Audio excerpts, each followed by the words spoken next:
Hi guys, this is Sydney. So before recording, my source,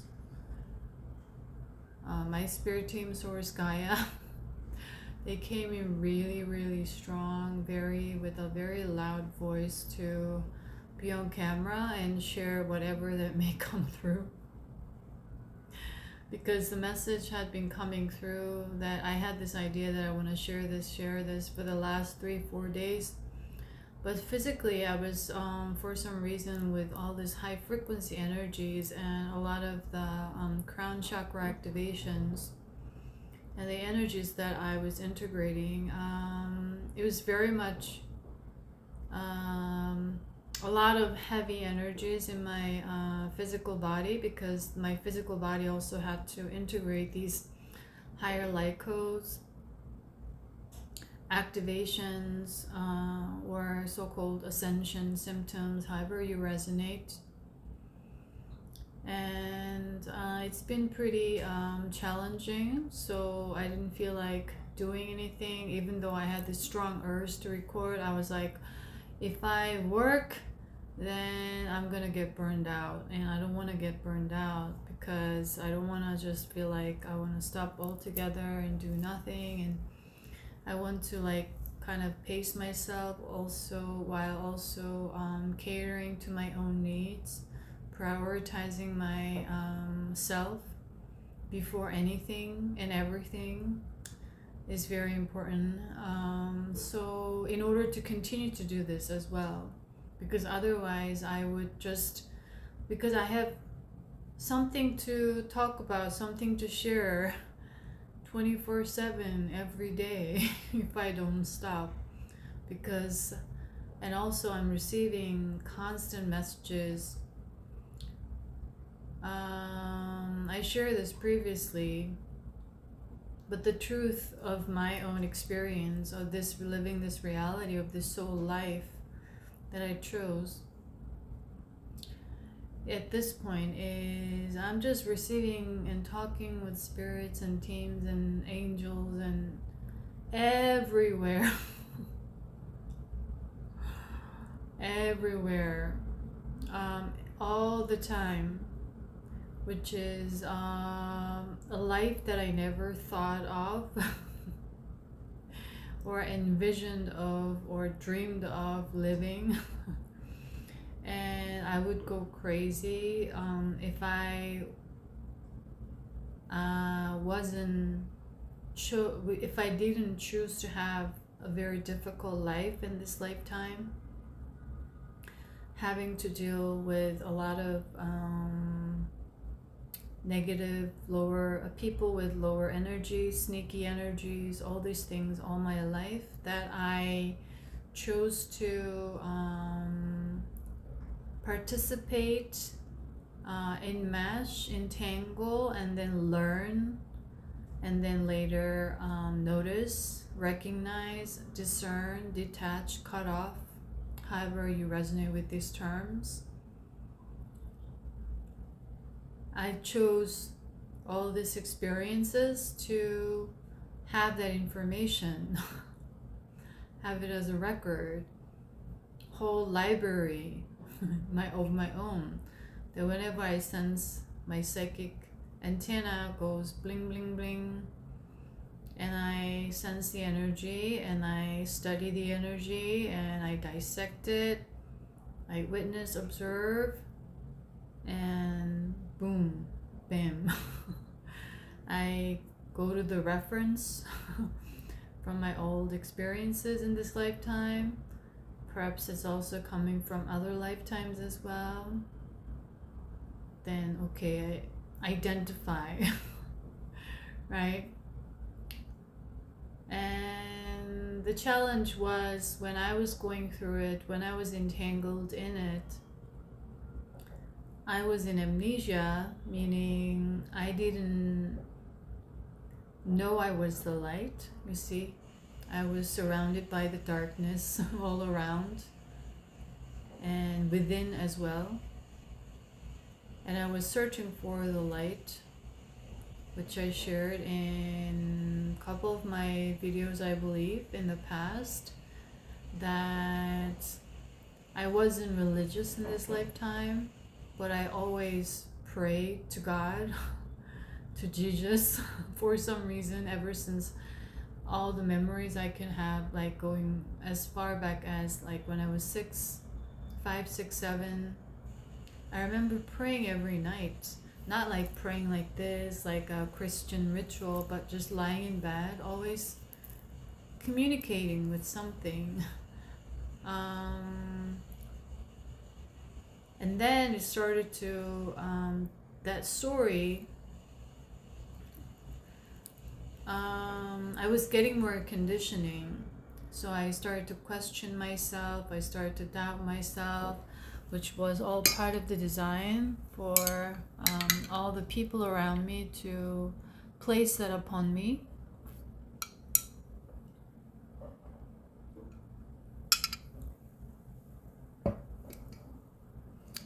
And then every time that I wanted to give up,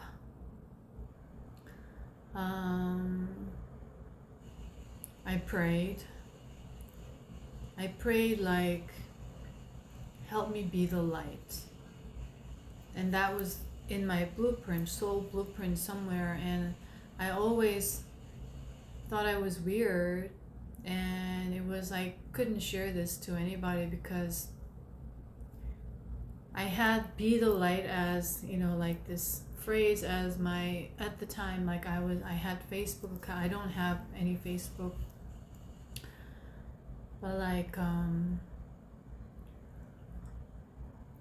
and some people I think also asked me, and all my life, all the Christians, the people from the church, always was around me to make me believe in the way they believe in God, or make me go to their church, become the Christian, part of the community, the Christian community in Korea.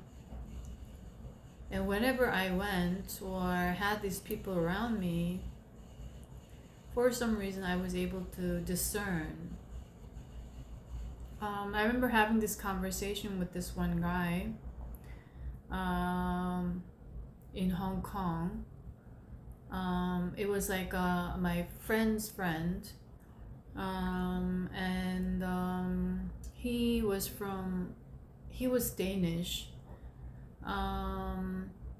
and we started talk about religion. And back then, you know, when I was younger, I used to love having conversations about philosophical thoughts about life and death and all these things. And we were having this conversation, and he asked me, like, do you believe in, we were talking about God and religion and stuff like that.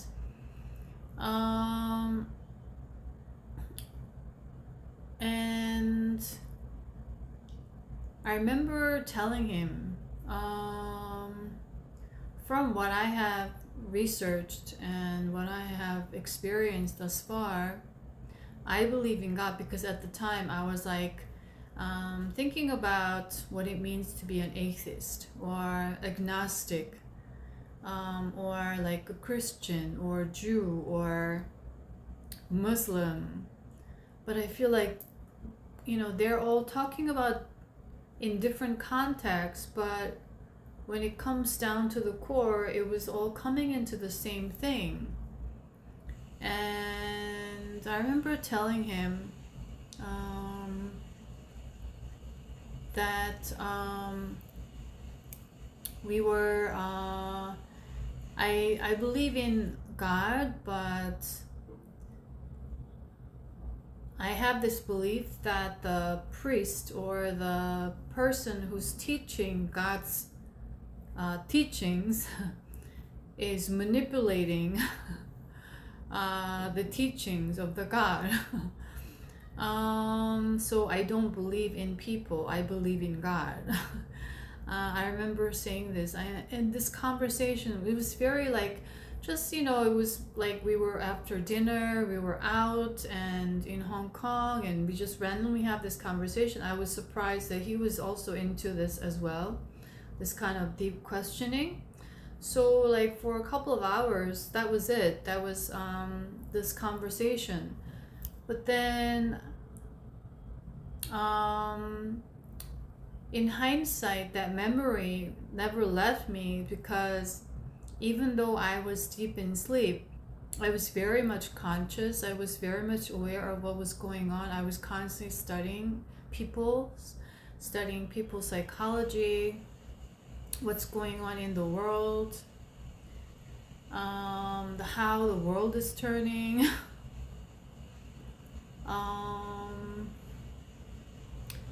And then,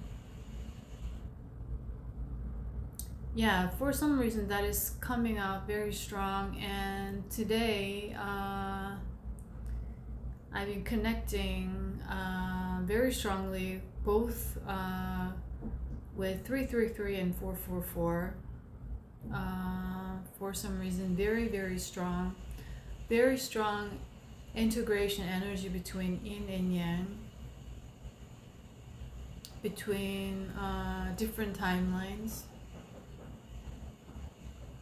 And as I'm speaking right now, I don't know I have no aim at this point. I have no specific topic in mind. I have no intended messages, even though I have a lot of messages that I have been processing every single day.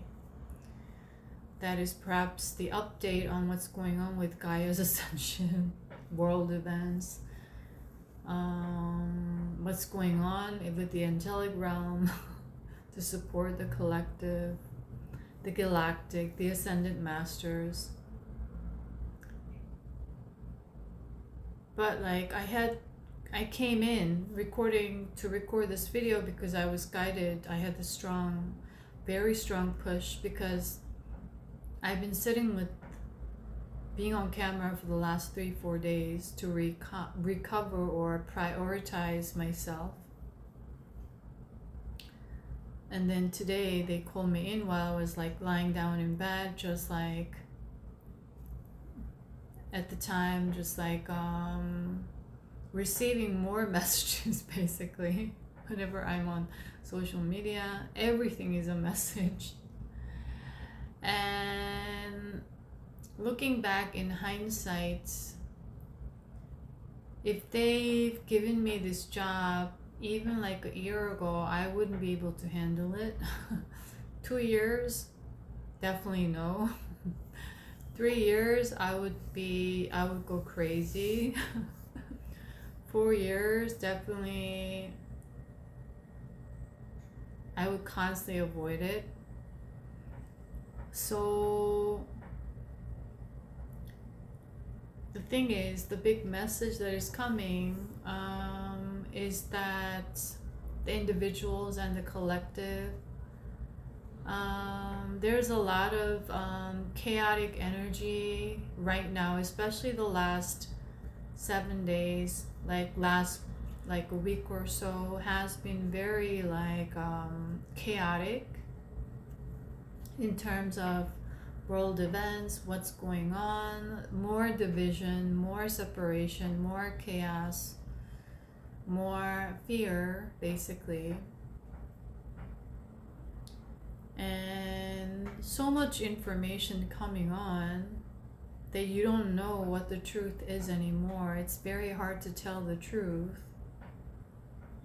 And that's why Source Gaia and the universe has been guiding us with a lot of these astrological celestial support every month, with every season, every transits, retrogrades, to help us prepare to see with the 2 eyes as well as this eye as well. So use these 3 eyes, which is another pyramid.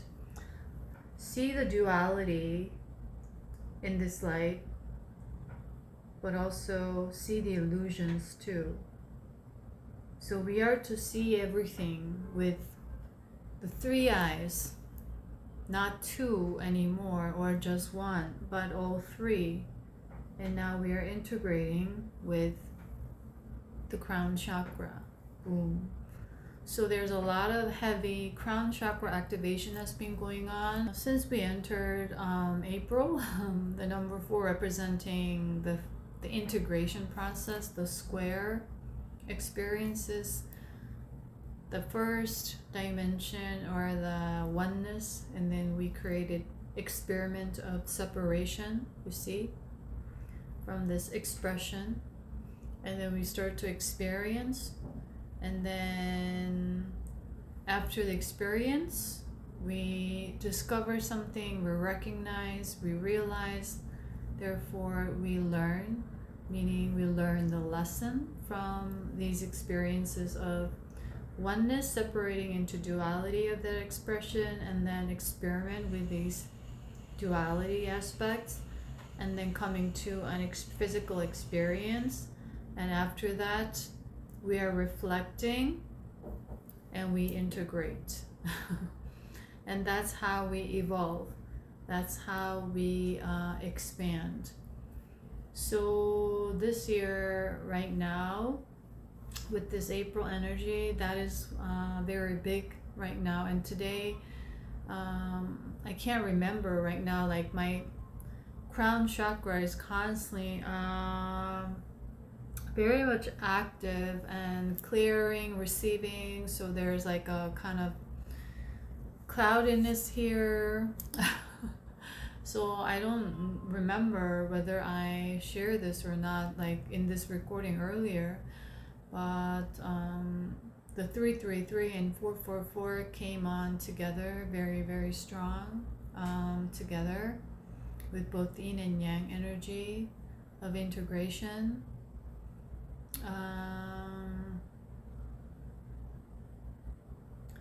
That whenever I'm pausing, there's this other forces of energy that I'm sensing that doesn't want me to speak and tempting me to stop talking and stop recording and just delete everything altogether. So there is an energy that is trying to block me from speaking or sharing this message for some reason, which means despite all this physical lethargy or this energy activations, whatever, integration, because on a physical level, like I shared in the latest video, all these light codes that I can see every day is very, very intense. And the information that I received from the angelic realm and the Ascended Master has been coming through very heavily the past week or so with archangels. And what I received ever since I got here, I shared a little bit about the religious beliefs, the conditioning here, the Spanish colonization, and what's taking place energetically. And it has created a lot of fear here, the duality consciousness, and Yeshua energy has been coming on very strong. And in the last video, latest one, you know, I remember Commander Astor coming through, Galactic Federation of Light coming through very strongly. I kept having this idea that I want to share a message for light workers constantly. And what I received after recording the video was from the angelic realm that the pioneer group, so-called, or divine feminine risings, or however you resonate with these terms, or high caliber light workers is a new term that is coming up, has been coming up for me. They want to stress high caliber in terms of light workers who have been doing the work, meaning who have been dealing with their ego aspect, constantly in self-awareness state, having braving themselves up to let go of a lot of the old energies to make room for the new, basically, and integrating new energies of higher light codes. So this is applying for this very specific group, so take however it resonates, okay? And even though you may not be part of this group, if you are resonating and if you're drawn to this message, what I'm going to share is that it is going to serve you for your future reference in terms of that linear timeline idea or the concept that we're living in. When you are leveling up to a certain place energetically, you will resonate and start to remember this. And you may work with these energies then. So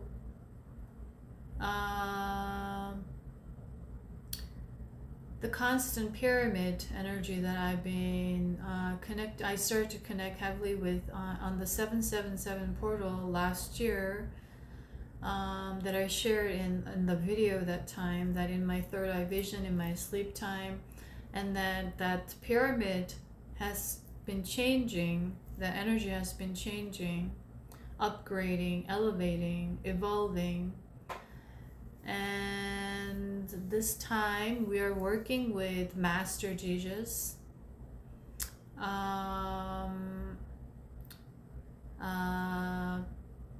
Great Commander Ashtar, and then Lord Arcturus. Three, they have stepped up to specifically work with the collective, is what I'm going to share. So if you've been connecting with, or if you're a channeler, a light language transmissioner, or however you resonate, if you are in the spiritual community or serving, if you've been connecting with the energy of Jesus for some reason, channeling Jesus, or receiving and connecting Mother Mary energy, or Commander Ashtar, this message could be specifically for you.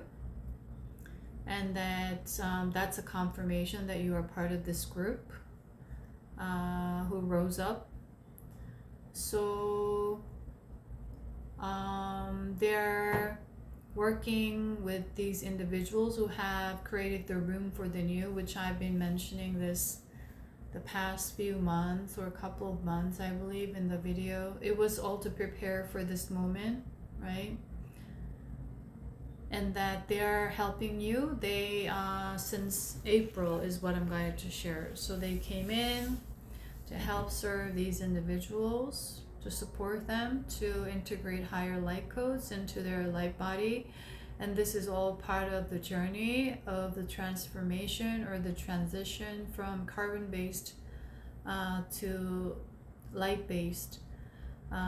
So this pioneer group will be the very first group to embody this and showcase transformation, so they can help others later down the line, or the other individuals who's need their support as they continue working.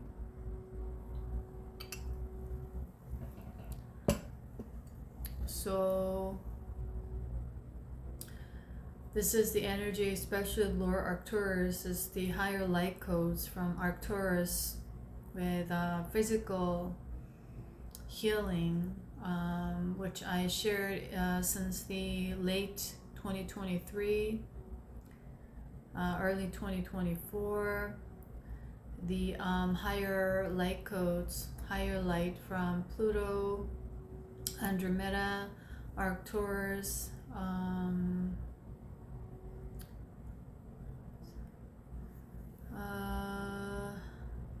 where was it?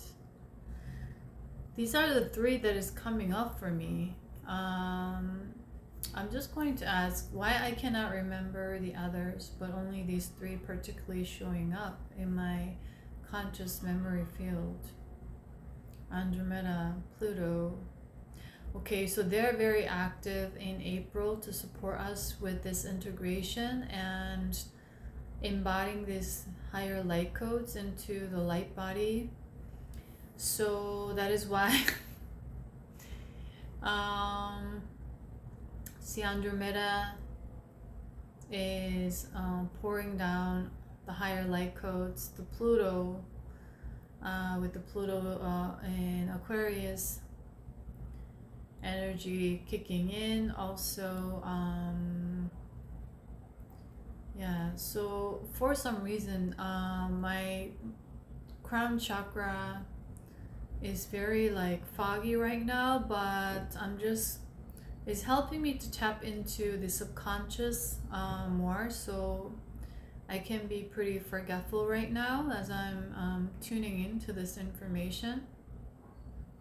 So I just trust the divine timing, divine force, divine guidance, and I believe that this will find the individuals who need this information and message and guidance at this time.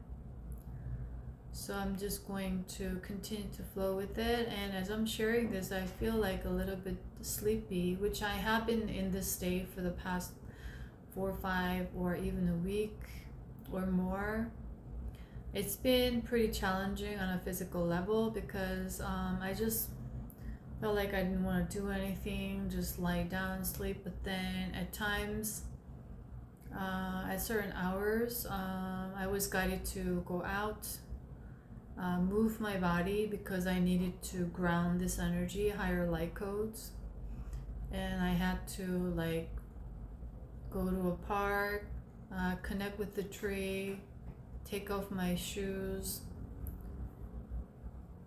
And then for the first time in a very long while, for several months, that I properly I connected with this tree. I believe a couple of days ago. Suddenly I felt cold to go outside in the late afternoon, and I was guided to go to the park. And then all of a sudden I felt like taking off my shoes, and then I touched the tree, and then I was grounding my energy, and then all of a sudden I was connecting with the source and the inner earth, which I haven't been doing. And I was integrating these two energies. And I was doing a lot of clearing whenever I was at a park, like in the middle of the city. This is downtown, and just clearing the energy of this the area through the trees. So basically I download the light, connecting with source, bring that through my body, my chakra, and then lighting the root of all the trees and clearing all the land, entire land of the Philippines, touching that to touch the consciousness of people living on this part of the planet.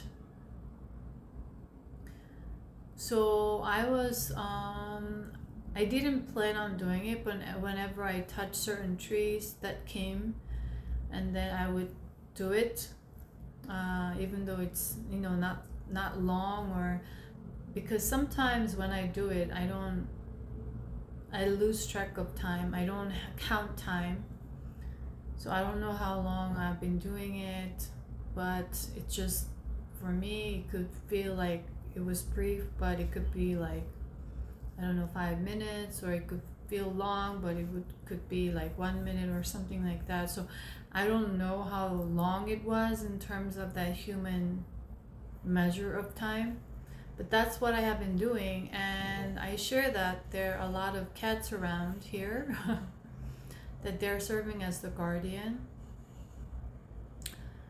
And I remember there was this cat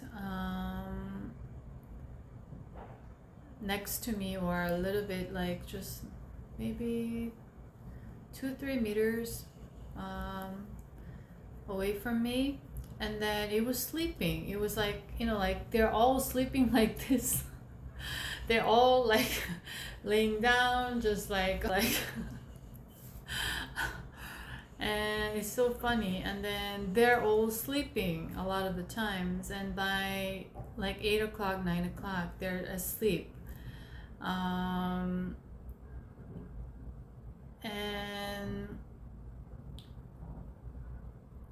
he was asleep, so I recognized the cat. It was like black and white cat, and I was doing this integration, and all of a sudden this bug was coming into my leg. So whenever I do all this energy work or expansion or clearing work, sometimes there are energies or entities that are trying to prevent me from doing this light work, basically. And so there were a lot of distractions coming in, and I just opened my eyes. They would do this to distract me, but I, closed my eyes again, and then I noticed there's these energies around. So, and it was so funny, like the cat noticed the energies. Animals notice the energies of what's going on in the atmosphere, and he was staring at me like with piercing eyes, I would say. And he sensed the energy, woke him up. At the same time, he's also protecting the energy around. And this also happened to me in another park in the middle of downtown, the finance area, here in Manila, that I was touching the tree, and there are a lot of people around in that park area. It was during the week, so more people from the offices. And I was feeling called to do this energy clearing work, and in another tree in front of me, there was this woman sitting with two big dogs. And as I was doing this, soon after, the dogs started to bark. They were very silent, just barking, barking, barking, barking. And I knew at that moment there were other entities coming to prevent me from doing this light work, and they were protecting the space. And on that same day, I walked around, and I was guided to come back to the same park later in the evening, connect with the moon. They had me connect with the moon a lot, both with the sun and the moon together while I'm here, for the yin and yang energy integration. And I sat in this chair. I was connecting with the moon and the energies, the serenity, connecting with the energy of the nature, even though it's like in the midst of all this busyness. I took a moment there, and all of a sudden the cat came in and sat right under the chair that I was sitting in. And that cat was holding the space for me while I was connecting with the moon and the energies around. So I don't know why this is coming up, but I'm sharing this even though it may not make any logical senses.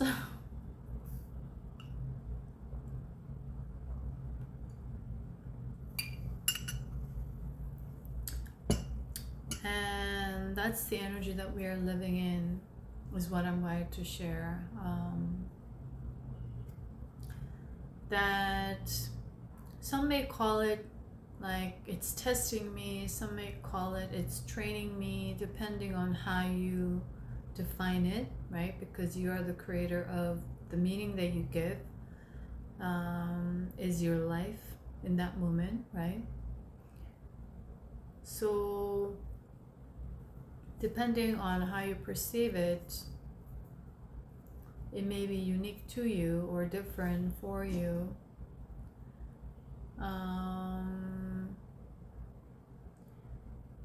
that at this moment, especially since March and April, we've been training very heavily to further live in the unknown, live with the unknown, and operate in the unknown is what is coming for me to share, because this process is the word mandatory is coming through, which has a very strong connotation, meaning like a must.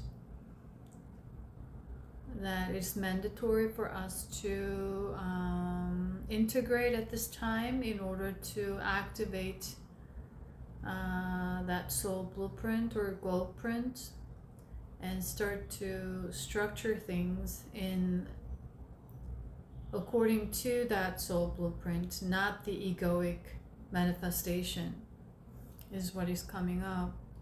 So they are guiding me to share this, my personal story that back when I was in, I remember, I don't know if it's 2015, 2016, I can't really remember, around that time. That was when I was still working.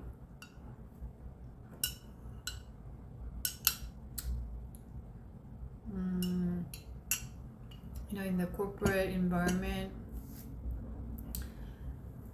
And all of a sudden, at the time, I was very heavy on studying personal development stuff, and also trying to, back then it was like, the focus was I want to invest in myself, in my self-learning. So basically, I would work, and all other times was broken down into mini like time breaks, because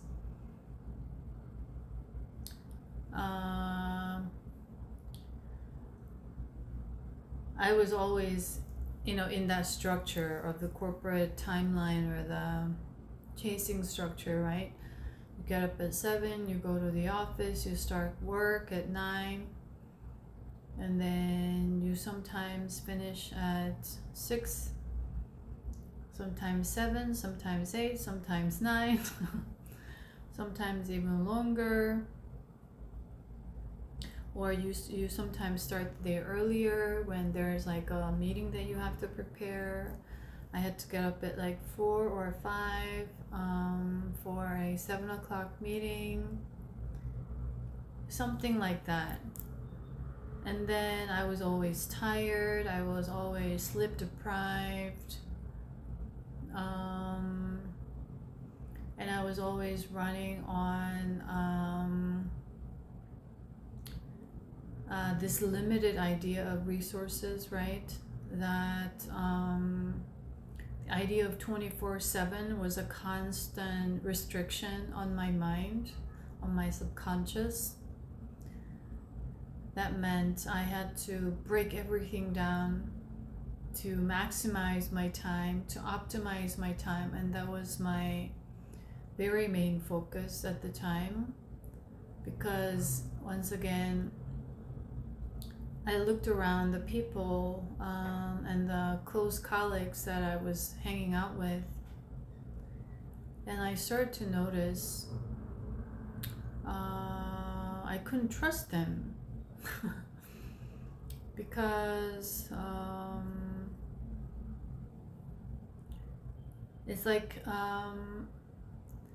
they look for you when they need you, when they feel bored, when they need something from you, or they need attention from you, because you're very, you know, I tend, you know, back then,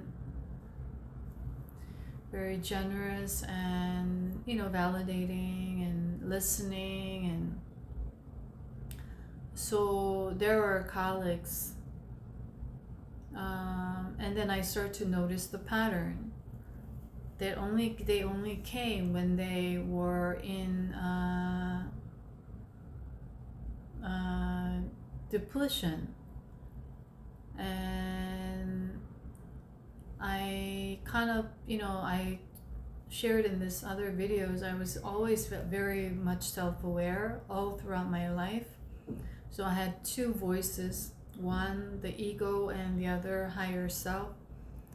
But then the karmic, this patterning was so strong that at times I feel like there's like a puppet, like a string that's connected to energetically, even though when I'm very self-aware and watching everything, I knew what I needed to do. But then when I was awake, I started to say things that was against my awareness, or I started to act on something and choosing that was out of my opposite of what my awareness, where my awareness was. And then it would really frustrate me. That meant also, even when I was in that darkness and amnesia, I was always very self-aware and studying everything. And so, and even studying my own ego, constantly asking myself, why do you want to write that book? Why do you want to be famous? Why do you... I felt like there was an ego attachment. Then I would pray that help me to be free from these strings. That was how I felt energetically. There was something pulling me that I wasn't freed of. There was something attached to me that I just wanted to cut it off and be free.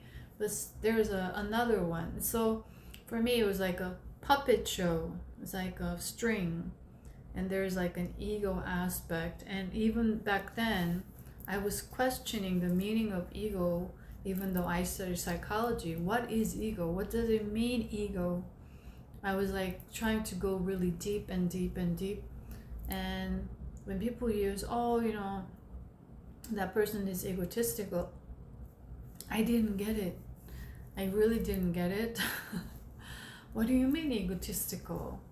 So for me, all the things that people consider, that that I will always question the meaning, like a really deepest meaning of things, as question life and death all the time.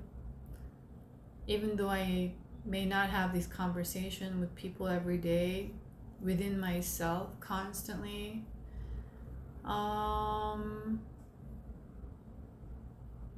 And so I remember back then, all my other times apart from work or in between work, whenever I had a break, I started to notice this, and I started to reflect and notice that, why do I try to please them? And then I started to notice my own actions. And whenever I didn't engage with them, I noticed that they were looking for other people.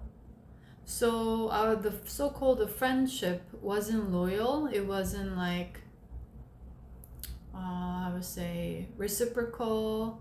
It's like only when they needed something, and when I needed something from them, they weren't there. They were with some other people, or it was very obvious that they didn't like that I wasn't available for them anymore. So it wasn't like a bullying or anything, but I just sensed the subtle energy differences, and I started to notice these patterns slowly, even more so as I was studying and reading. So all my other times, during my lunch break, because it was so much focused on efficiency and optimizing time, I didn't have a lot of time for myself. I was always running out of time for myself. So I had to constantly sacrifice myself. And one of it was my own health. And to have more time, I stopped making appointments, lunch appointments, unless it was work related, to all these the colleagues that I used to go out and hang out. Like people always like, oh, what should we eat today?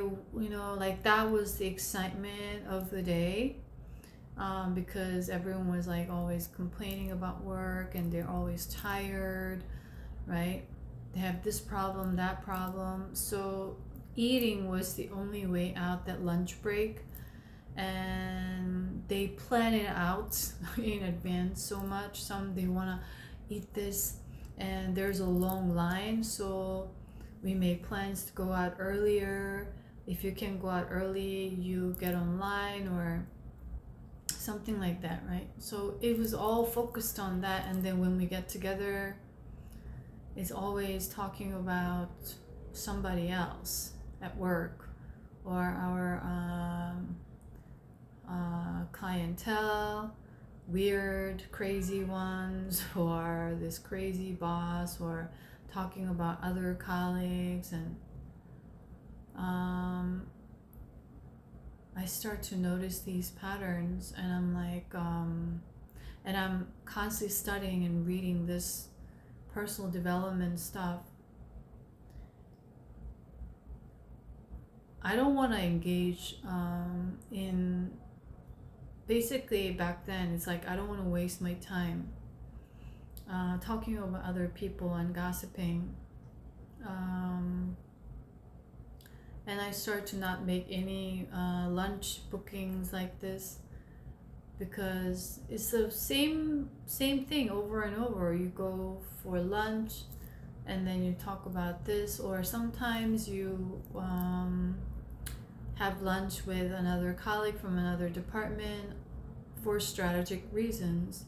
You need something, you need their cooperation from their department or this person. And so, it's for that reason. And I started to just be in my own world, basically. And then I didn't want to waste that 1 hour or 1.5 hour lunch break, or like 60-70 minutes. And then so I would go to the convenience store and then get some instant noodle and some kimbap. Where you can, there's a lot of Korean convenience store review videos. So basically there are a lot of things to eat, a lot of like pre-prepped milk. And then also to save money, I needed, so all my life I've been saving money. All my life I've been short of the budget. With the work I chose, it wasn't for the money, and I always changed jobs 2-3 years. I would go to a different position, different industry, or something happened within the organization that would take me to another position in another department or something like that. So the change was very constant. That put me out of comfort zone against my will, because I enjoyed my comfort zone very much, right? And so I had to relearn about the new environment, the new people, the new job, new task. That was part of my soul design that I chose to experience.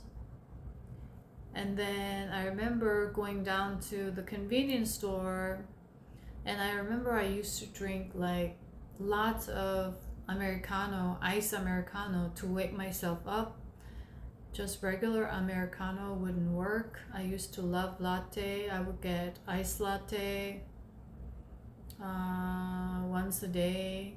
And then in the office, usually there's a coffee machine. So to wake myself up, ice really worked for me, like just for a brief moment.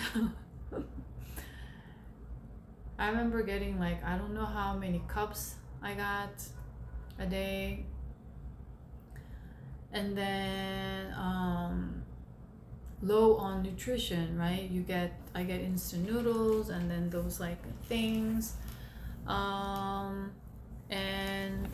to reduce all eating time, and then I was trying to use that time for self-learning. I was listening to podcast or this like ebooks or this audiobooks. So my goal at the time was to read 1 or 2 books a day because it worked better for me like with the audiobook, because I'm such a slow reader with just fine print. I always had difficulty reading fast for some reason in this lifetime. So I would go really, really fast and fast forward to 2 times speeding up and I'm constantly listening. And on the commute to work, I had like a little bit over an hour commute on the subway, and then I'm tired and I would fall asleep at times, and it would still go on and it would be in my subconscious. So I experimented and I was really like into it. The more I started to notice the patterns around me, the toxic, unhealthy patterns around me, what people were doing, what I was participating in without realizing, and what I was allowing without realizing, right? I would allow these people to come in and basically when they need attention from me, when they need validation from me, when they need support from me, I would give it to them. When they need to fill in their loneliness or boredom or void, however it is, they will come to me, and I would generously give my time, energy, attention to them without realizing what I was actually exchanging, you see? So but then when I looked on the pattern, when I really needed something, they weren't fully there, because they were always on the hunt for filling their own inner needs through someone else, through the external sources. And so when I stopped hanging out with these people, nobody really checked up on me. What's going on? Are you okay? None of that. It was all very based on their interest, and it was all very on the surface level. And for them, it was normal as well. So perhaps they were not conscious that they're doing this. And I started to notice this, and I don't want this kind of relationship and people around me, and I wanted to do everything on my own. So I started to take myself to lunch, take myself to a nice dinner, or take myself to a vacation. So that's how the building relationship with myself like all started to really like take a turn back then, 2015, 2016, around that time. And then all this like learning all the time, and even when I'm home, I didn't watch TV back then at all. No dramas, no movies, just learning all the time. And then even during my sleep, I would turn on some affirmations to reprogram my subconscious. And on the commute on the way to work, on the way home, and when I'm home, I had all these YouTube channels. Back then, not many people were on YouTube, and YouTube didn't have these filters or ads. And I was able to curate. So back then, curating everything for my own, curating my environment to help me grow, and that I create my own environment that I can grow with, was like the key theme for me. So I would curate everything that I watch. Instagram back then, it was the same. They didn't have this all like automated suggestions and pop-ups and all that stuff. And YouTube same. So I was able to curate everything to my needs. So it was all whatever I see, whatever I hear, it's all growth oriented, and I wanted to surround myself in it was the very big focus back then. So just basically 24/7 I was doing this for since then, very intensely, even before I was reading. So every time I had like a little time, or on the weekend or after work, because I would work in very downtown business centers, there are always shopping malls connected, or big bookstores. So I would go to bookstores. I would always read books, and I would always learn something. I love going to the bookstores ever since I started working. That was something that always kept me going. At one point, I realized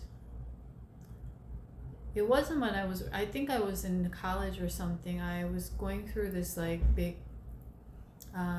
carrying this heavy karma, and then I had to release it. So I was dealing with a lot of dark energies, negative energies, and then I was getting sucked into that self-victimizing narratives, right? I don't have anyone around. I don't have nobody to look up to.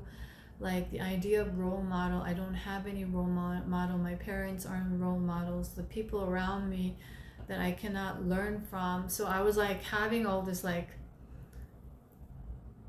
very self sabotaging narratives started to like really come down on me at one point, that I had to go through and to transmute it.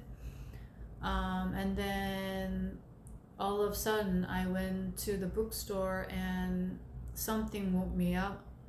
And then I started to look at all these books, that I started to realize I'm surrounded with all these great mentors, that it was my narrative that I was like constantly prisoning myself. And when I went to the bookstore and I started to look at all these books and started to I found some books that really helped me to wake myself up, or this phrase or something that really resonated with me to help me, inspire me, right? To, the words of light while I was in the darkness. And I start to notice I'm surrounded by all these teachers and mentors, that I only focused on the physical people around, but I was actually surrounded by so much abundance of this wisdom around me that I can always get in touch with. So that was another waking moment. So since that moment, I would always go to the bookstore, and interestingly, at one point, like especially since the initiation, I stopped going to the bookstore because it wasn't the knowledge, it was all from the soul wisdom that I had to draw into. So I never really read any books, no books, no nothing, since 2018. So that's another whole experience. But back then it started like that. So I remember spending all my time, started to replace these times that I spent unconsciously with certain people, repeating the same patterns. I'm choosing something different. I'm being very proactive. And at that time, I decided to experiment. I decided that I want to experiment with this kind of the law of attraction, that's also in the personal development and all these like things as well, not from like a spiritual perspective. So before 2018, I was completely out of that spiritual stuff. So I remember like from that moment on, like in 2000, when was that book came out, the book Secret. I saw that on Oprah show, because in Korea we had AFKN, which is American Forces of Network in Korea, because we had American US Army, that we had this channel. And I used to watch that because there was a lot of Oprah show, and there were a lot of what she was introducing was something new to me, but I would understand because I spoke English, and I used to tune into that. And one time I think all these people came out and they were talking about the book Secret, and that was the first time I think I was exposed to the concept of law of attraction for the first time in my life, in this lifetime, and so-called like manifestation or something like that. And back then I still didn't get what manifestation meant, what it really meant, but law of attraction, and something was really drawing me.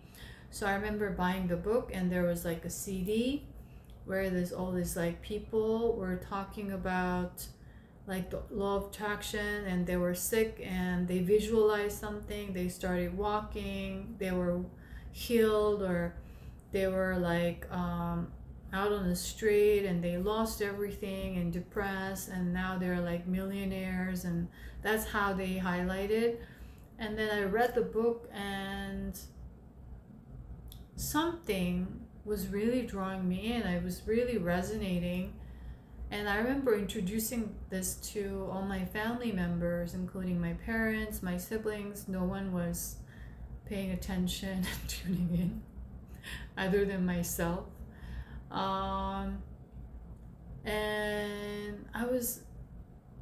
And then I bought some spiritual books, and I wanted to work on that law of attraction. It's like you can become a millionaire, like you can live that life, and they kind of present it as if it's like what is it,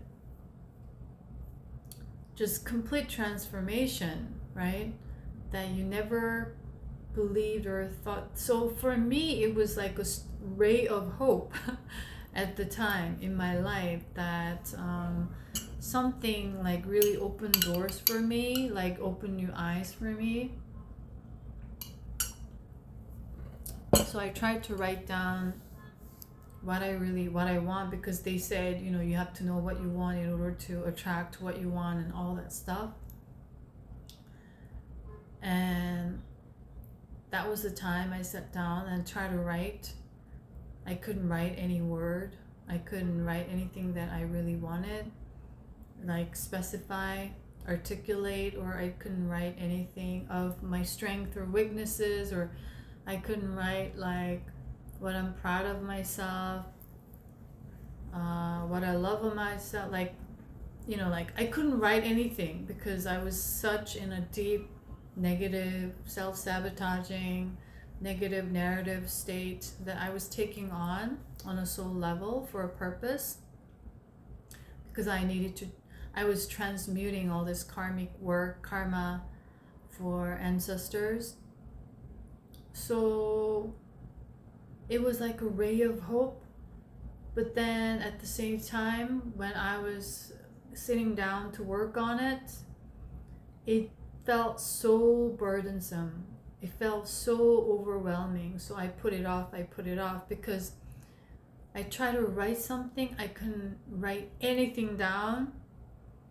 And even though I took a moment to really think about it, nothing was coming out of my mind. So every time I tried to finish that list, for me it was so much burden, so much work, that I just like postpone it. Okay, like I'll do it tomorrow, because on a subconscious level it took so much of my energy to get out of my own comfort zone, I wanted to stay in my own comfort zone, and one way to cope with it was procrastinating and putting it off. So I was doing that for a while, and after then I got introduced to this guy called Tony Robbins, and that's when I started to read his books, and a lot of things resonated, and I started to work on, and I studied, I don't know, like thousands of his videos on YouTube, constantly watching, listening, learning. Something was coming up in my mind, writing it down. So that was the prep work for this, like 2015, before like that for many years. And then I just stopped. I got into like just really working, and all the programming of the corporate life and this consumerism, commercial life, right? And then I came once again to this, and I had different experiences in between. I went to London to study contemporary art, right, as my graduate study. So there was another like phase thing I was focusing on back then. I was studying, I would go to the bookstore, study art history that's related to the development of the entire world and perspectives, like psychology and all of that. And then in 2015, going back to 2015, 2016, that time, it's like I feel like I get a little bit better because I've been doing a lot of this work. I had been doing this work before, and I felt like it wasn't successful. I stopped in the middle. I was doing something else, experiencing some other stuff in life.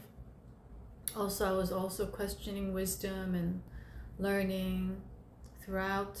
And then I came to this point and I was like, okay, not just visualize, but you gotta really feel it, right? You gotta feel to create that vision come to life. So I started to sit down every and then I just started to visualize, and then start to feel everything as if I already live it in my mind. And I was training myself to do this for the first time, and I said to myself, I'm going to experiment with this, whether this is really working or not. Back then it wasn't really about, okay, I'm going to manifest this, but I will test this out. I will see whether this is really working or not. And then I would spend like an hour because I would actually really enjoy it. And back then I didn't know what third eye was. I didn't, just based on what I learned, all of a sudden that law of attraction started to come again, and I was like visualizing. But the reason why it didn't work back then, it was because, okay, maybe I didn't feel as if it's happening now. Now I get what that means. Before they were saying it, I didn't get it because I was still in a lot of other level of consciousness. And I was like, what does that mean? What does that mean? Didn't click. I didn't get it, so I couldn't do it. But now I feel like I want to experiment more. So I visualized. I would doing this for about, I think maybe a month, 2 months. And I'll see how it goes. And then it turned out it was really freaky, and it was really freaky is not really the word, but it was like extremely intriguing and interesting for me to actually experience it on a physical level, meaning I had visualized this exact situation, exact scenario, like to a fine detail, as if like I'm writing a movie script. it came down to specific conversations, and exactly that phrase was spoken by a person in an exact situation on a physical level about, I believe, perhaps like 6 months later or something. And even back then, looking back in hindsight, I always had the psychic abilities where I was tuning into people's energies. Even though I had a lot of self-doubt, that's where I was like discounting them. But I was always sensing energies, and I was very sensitive, even to like when someone sends me an email or text, I can sense the energy. And I would at times, like, I wish I didn't have this, because there were a lot of information coming in and I didn't know what that was about. But I was sensing energy of people. And so the person was saying the exact same word in the exact same scenario as if it was like a movie. And it was really fascinating, but then that situation didn't last and didn't continue to carry on to that the final visualization of what I was wanting or desiring at the time. And it ended like maybe 3 weeks or something like that. And I was really disappointed. But from that experience, what I learned was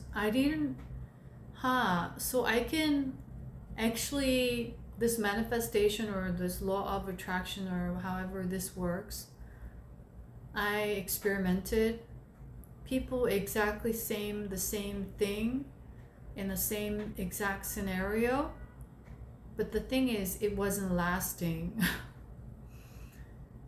And intuitively even back then, I was realizing that it's the ego creating this, and my energy wasn't prepared, my consciousness wasn't prepared, or this wasn't meant for me. That you could manifest, but are you able to sustain it? So I remember around 2017 or early 2018, before I woke up or something, after I quit my job, corporate job altogether or something, I started to I sat down, I was like visualizing for my future, and one of it was like I wanted to travel the world or live in different places around the world and having that freedom to do so. But I didn't have a specific script, or I didn't have a specific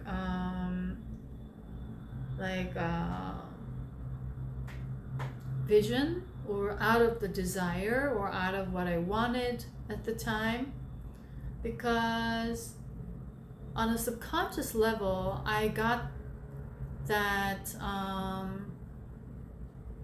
it's the ego creating this, and it may be not for me, or it may be not for this or something that I realized.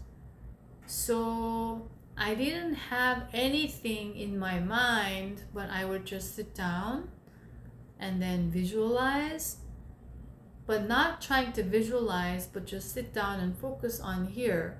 But even back then, I didn't know what third eye was, I didn't know what this was, but I was naturally doing it in hindsight. And whatever vision that came, that just appeared, when I was not forcing anything to happen, when I was not pushing through that, creating visions, formulating stuff, something would pop up, and something would pop up, and based on that, I would just start to let that flow.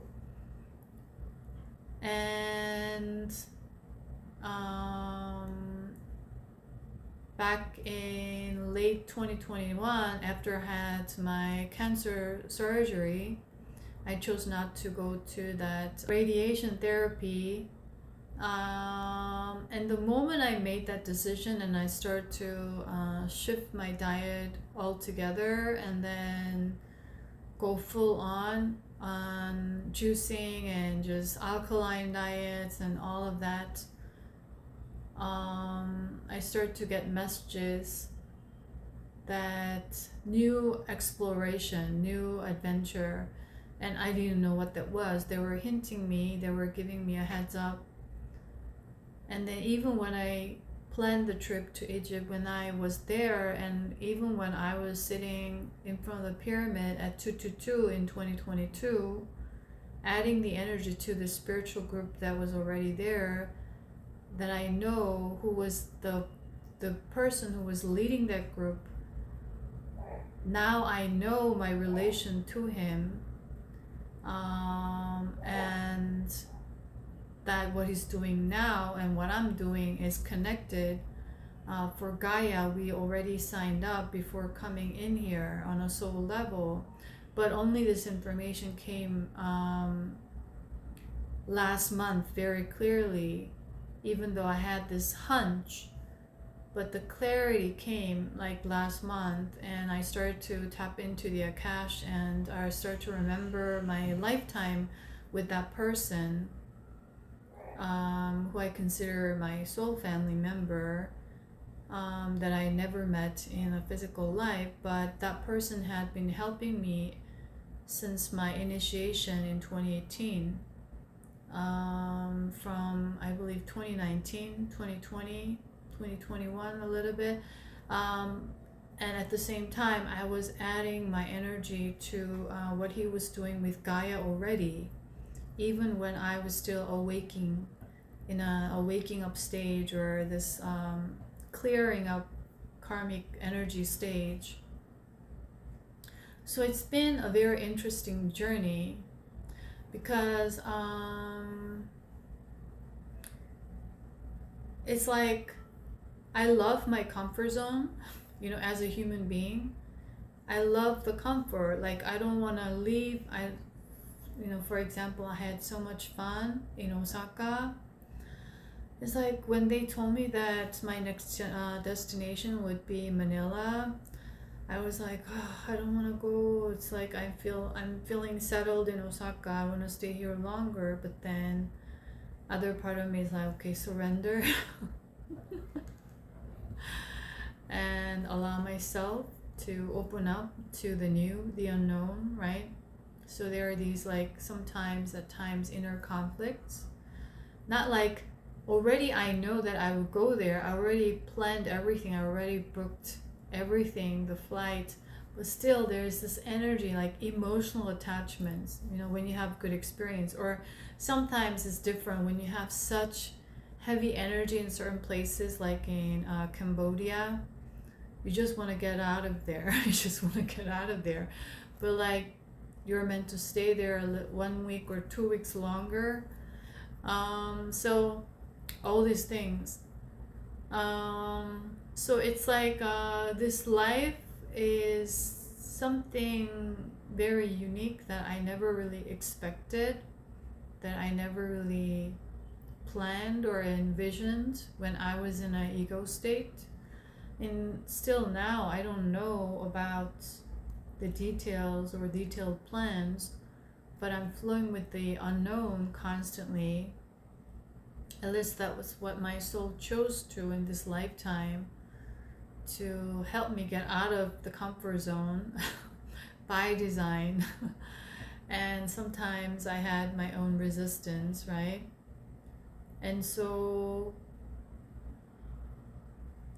in hindsight, I never imagined that I would go to all these places, have all these experiences in Egypt, go to the pyramid, also like, I don't know, in Greece, and in this, and moving like all these places. And slowly they were training me They were helping me to do what I do now for this moment. And I'm also integrating something, right, for the next, whatever that is. So, to evolve, we need to constantly get out of the comfort zone.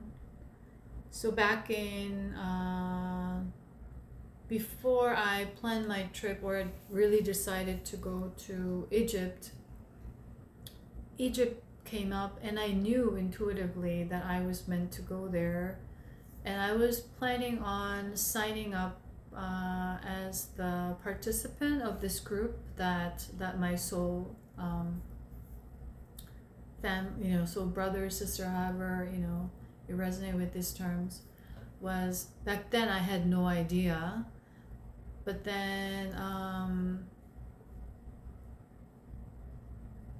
I had this thought maybe I should participate. But back then I was doing I started to detach or cut off, or however you resonate with these terms, with all the friends, all the ex-colleagues, all the people that I was socializing. I knew, I connected, I networked. I was doing I knew a lot of people, but I had no friends. Basically, I knew a lot of people, but I could never call anybody a really friend. I was like always on my own in this group, in this event, with these people, getting to know this, studying. So that's been going on for the past 5-6 years prior. And then now I'm coming into this place. I was scared of joining the party and also feeling that imposter syndrome. Still, I was working with a lot of fear and self-doubt, insecurities, right? And imposter syndrome, or blocked throat chakra and all the blocked chakras, right? Unlocking it, in the process of unlocking it. And I was like, still wasn't sure whether I could be of help to this group or be of this, or that. Also the money aspect was another concern, like this trip to Egypt and all this planning and this participating fee for hotels and accommodation was a lot of the money that I was on a very tight budget at the time. And so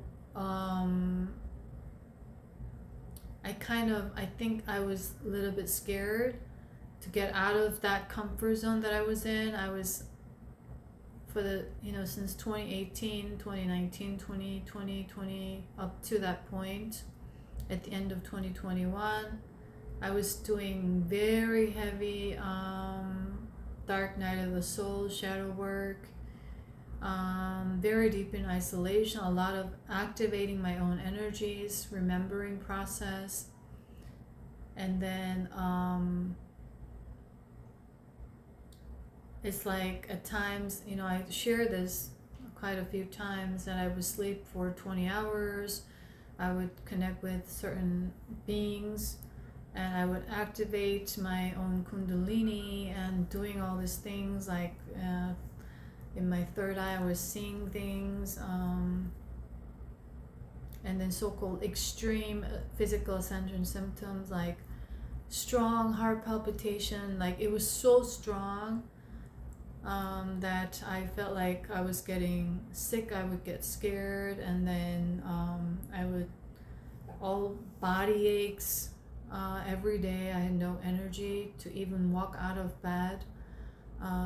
So that was why I had to quit my job earlier, so I could really dedicate to awakening myself and remembering full time in a very short period of time, relatively speaking. And so I was like basically doing, what I was doing was writing and trying to speak about all these messages that I wanted to share, but then I had a very hard time like speaking or sharing, there was something that I had to deal with. And at the same time, all this physical stuff that I never experienced. And then I was seeing and hearing and going through a lot of different things. My psychic abilities really like enhanced, that I started to hear just by looking at a phone, hear people's thoughts, intentions, and that's how I was able to discern very clearly with, so-called close friends, what they're really thinking and what's in their psyche, people around me,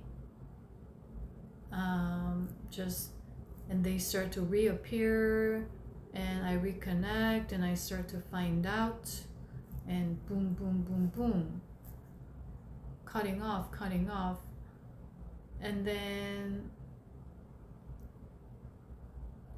to come to that isolation period very quickly, very fast. And in the process, whenever you cut off, whenever you say no, whenever you detach, whenever you are no longer available, I start to witness the truth of themselves, of these people, what the patterns were very clearly, because there were certain reactions or psychic energies that I was sensing.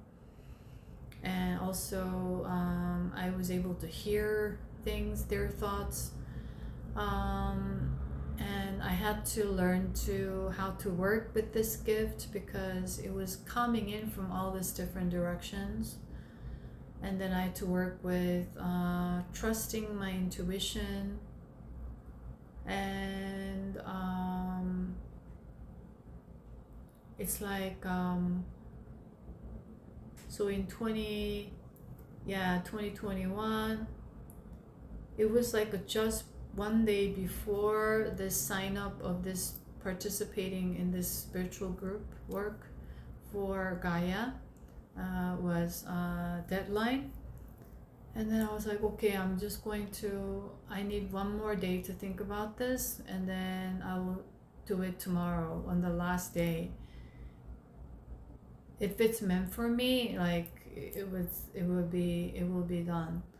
And then by the time I went online and tried to do this, it was closed. And then I tried to do it, it was closed, and I even sent an email, and I was like, okay, then I felt this like sense of like, regret that I should have done this earlier. I should have just made the decision earlier and joined.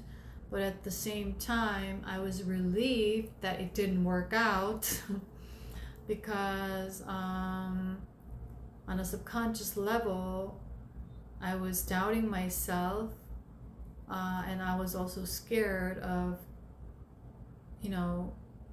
getting out of my comfort zone. Also, back before 2018, I had no problem, hanging out or socializing with other people. But after like a period of years of isolation, it was something new again. It was like, like I have to be with these people, and I was feeling very comfortable being on my own and working on my energy. And so I wanted to be where I am. And then, boom, in my sleep time, the person who's leading the group showed up, and he was mad. In this lifetime, it's he. But back in the human lifetime we had, I believe it was Celtic or Viking, or it's what I saw was like that Scandinavian area. And we were like considered like sisters, not like, but like in a like sister, friend, best friend kind of energy. But in this lifetime, he's experimenting as a male figure.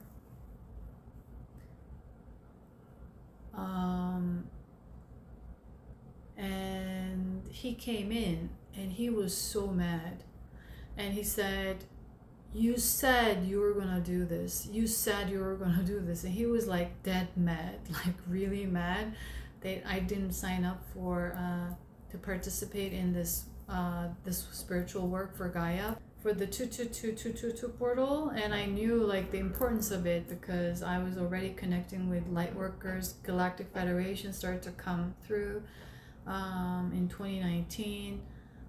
So I've been working with the angelic realm, even when I didn't know what light worker really was, or this indigo, or this like rainbow children and all this like group, or what is it, like the star seeds and all this like galactic stuff that I was like, my spirit team was having me learn and educate on one by one, not through books. Nothing was through the books. It was all just with the spirit and me communicating intuitively, telepathically, however it is. And I started to activate telepathy when at the end of 2019, back when I was doing really heavy shadow work. I started to really go into, because then I would just all day I was meditating, all day I was doing something and just learning based on what my spirit team was guiding me to learn, and like all these things pop up.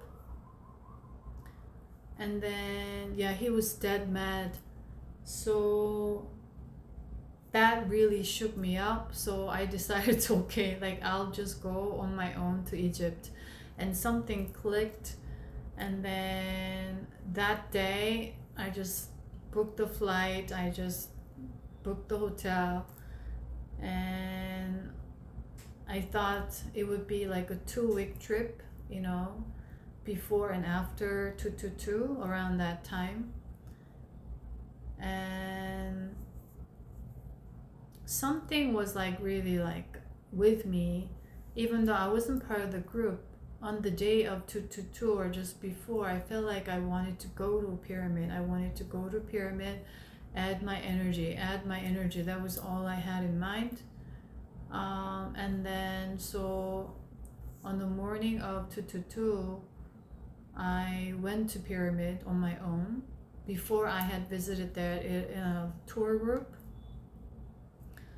And I saw this group there already, and then I was sitting in the pyramid, the second pyramid, looking directly to the main one. And then I remember the moment I arrived at the pyramid for the first time, I could see and sense the energy difference. And I was just, before 2 o'clock, I already arrived there like an hour before or something. And I was sitting there and connecting with people around. And back then there were not many people visiting because it was still like the COVID. So I would sit down, just meditate, and I was just adding energy to the pyramid, and to this group from that point. And when I finished and came down, I saw these people coming out from that group because they finished this collective energy, like meditation or something. And it was very interesting, but it was all intuitive. But looking back in hindsight, everything that I chose to do intuitively, I was meant to do that. I was meant to be there. I was meant to do that, and I had soul contracts. And even though I never really knew about the past life connection with him, or I don't know about the galactic, but that lifetime, that memory came through last month when I was in Osaka.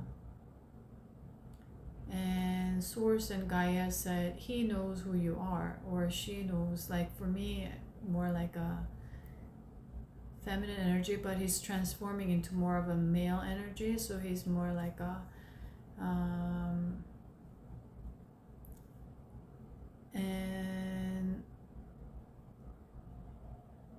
lot of these little experiences and things were going on constantly in my life.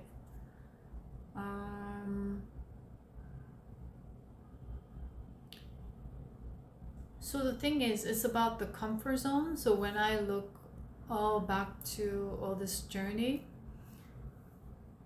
I had to step out of my comfort zone constantly to expand and grow and get into the new that was unknown.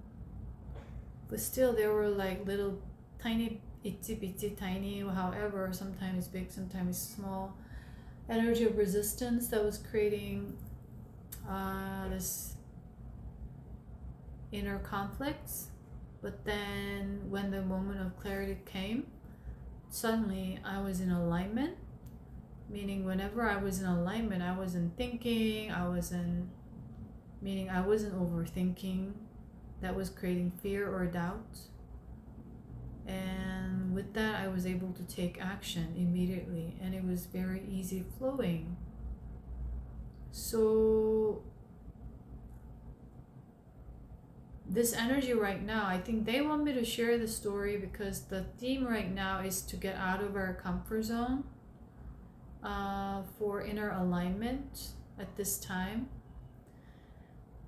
And also they want me to share about a lot of the sneaky energies around, or if you it goes either way. What they want me to share is it could be you or it could be people around you. And if it's you, you want to be very honest with yourself to work with this energy to transmute. If it's people around you, then you want to see through the illusion or the ideas or identities that you have created and created this attachment with the situation or with the people as part of the illusion, and recognize that it's an illusion and get out of it so that your energy field is freed, so you can embody higher light codes and higher light for your ascension, or however you resonate with these terms at this time. Is coming up, and you just want to notice whether if the people around you, if you notice the pattern, they only seek you out when they're needing attention from you, when they need your kindness or affection or loving nature or kindness or support or encouraging nature of this like kind of light energy.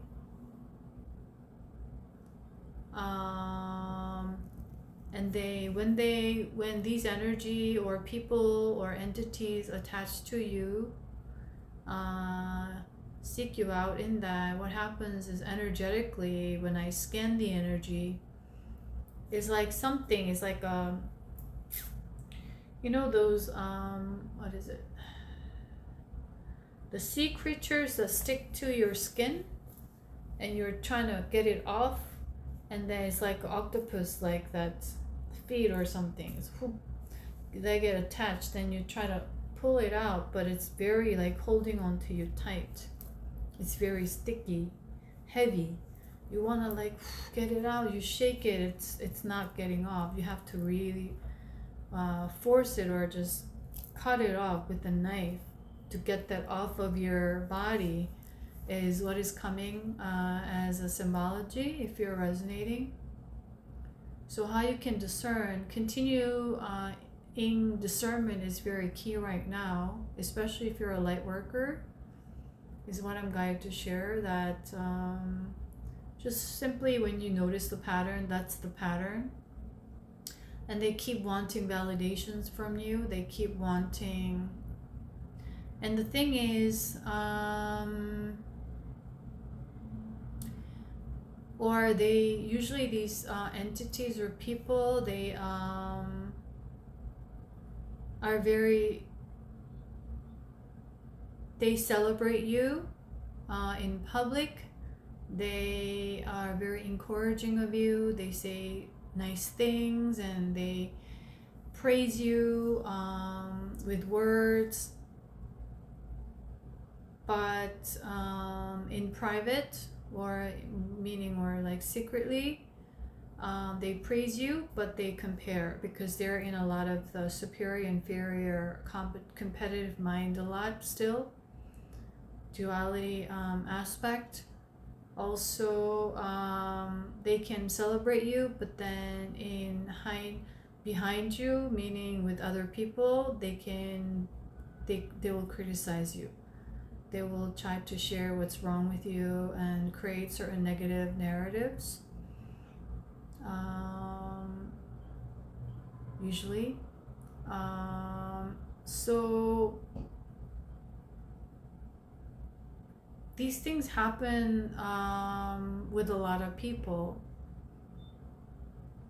because we are living in a very dense world, and it's very sneaky because it's happening.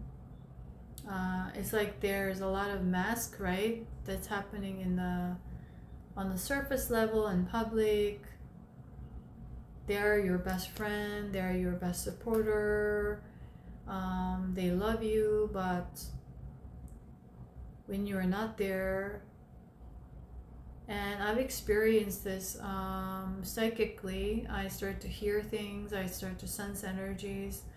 That's how I was able to move on since 2018, removing myself from all the situations and people and family members and cousins and relatives.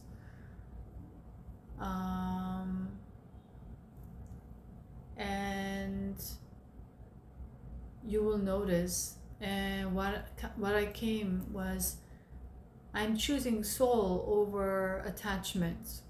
So that's where I had to constantly remind myself of the higher purpose. I'm choosing my soul over emotional attachments.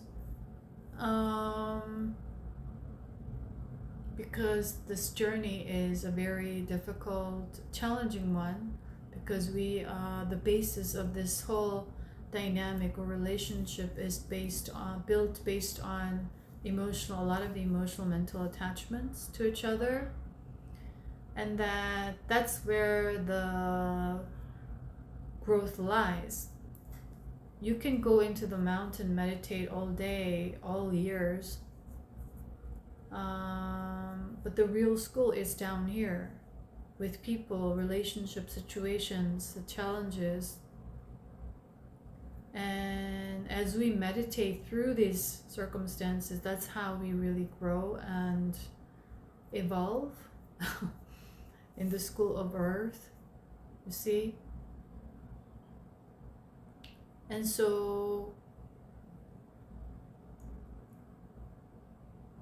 if you want to really connect with people of your so-called high caliber or healed, or because back when I was ever since 2022, I started to meet a lot of people in Egypt that was connected to all this my Isis timeline and past life and Jesus timeline, Mother Mary timeline.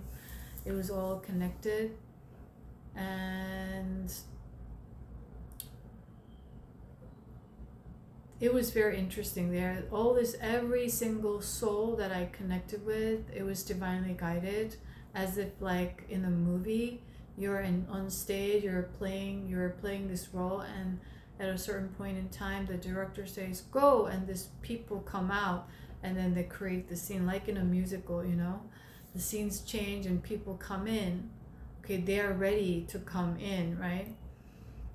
And I had to navigate through that and learn that not everyone who is considered spiritual or doing this reading or spiritual work is very pure and clean, because I would sense these people, and then psychically, intuitively, something was off.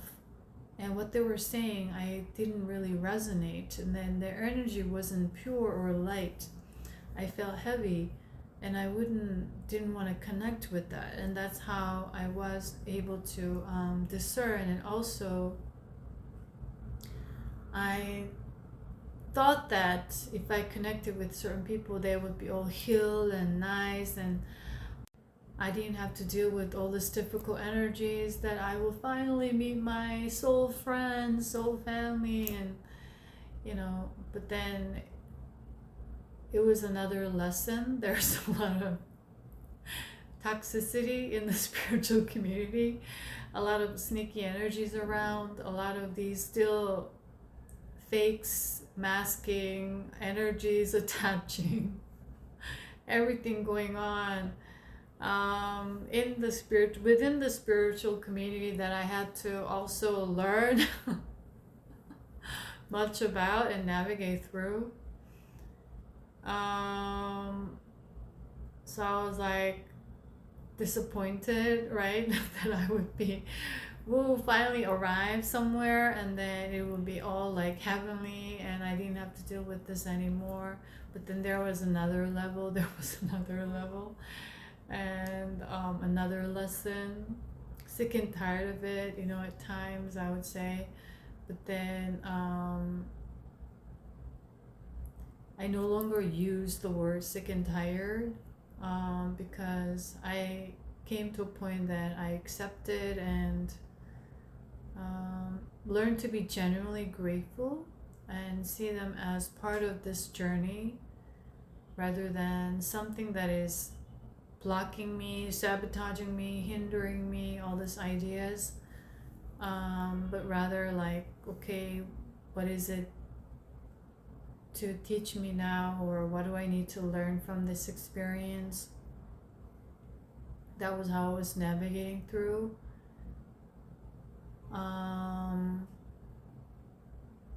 And so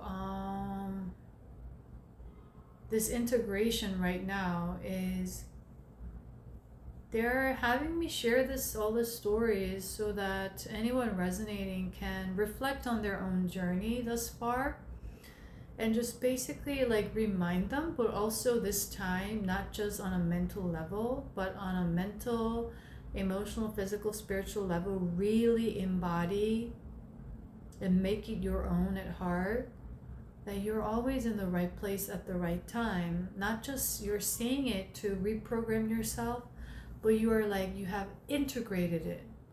Is the energy right now that I'm going to share. That's why Lord Jesus is working with a lot of people in the collective. Lord Arcturus, Master Jesus, Lord Arcturus, and Ashtar, Commander Ashtar, or Lord Ashtar, Master Ashtar is coming through. If you have been connecting with these three, or even one of them, with Christ consciousness, unity consciousness, and higher light codes, supporting the physical, one supporting the emotional, the other one supporting the light body is coming through. Another trinity, but this time with integration. It's becoming multidimensionality is what I'm seeing with my third eye, and what is coming for me to share at this time.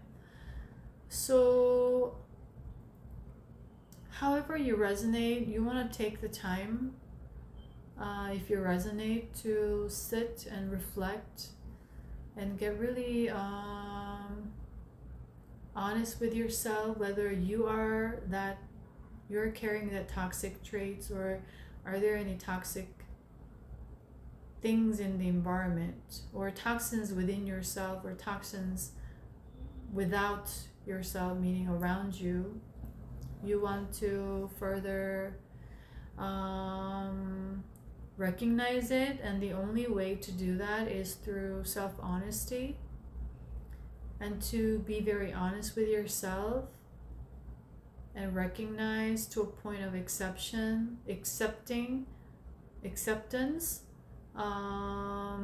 You need to detach from your ego, right? When you're in the ego, We are in the very much of the duality separation state, operating on I like, I don't like. And that means you're on the I don't like, I like, meaning when you like, you're good. When you don't like, you're not. When you like something, you're at peace. When you're not, you are at chaos. So right now the world is very chaotic, and the question is, how can you be in a peaceful state in this chaos? Is nurturing your garden of Eden inside you, and that the 369 energy that we've been heavily working with last month, this year was a 369. The flower of life meant blooming with authenticity energy. We are coming to a forefront. They're working with your authentic truth, being yourself, speaking your truth, expressing your truth. Is all based on radical self-honesty.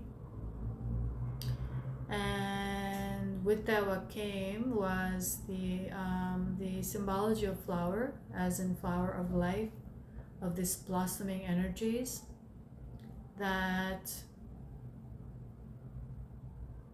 the flower doesn't bloom because it wants to be liked by people walking by them. You see what I mean? Or they don't wave at people to look at them.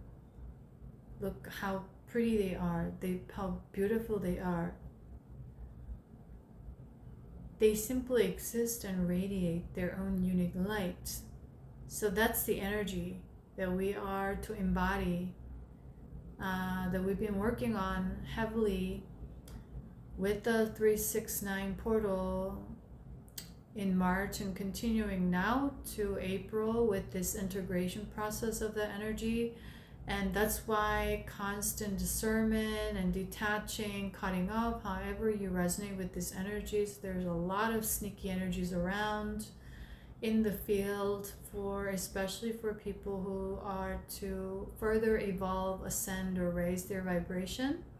Usually that's what happens. These entities, or sometimes individuals, are controlled by other entities, lower entities, because they're unconscious, lack of self-awareness. Then they can, like a puppet, they use their energy to approach someone who's lighting up, who's glowing up, who's ascending, however you resonate.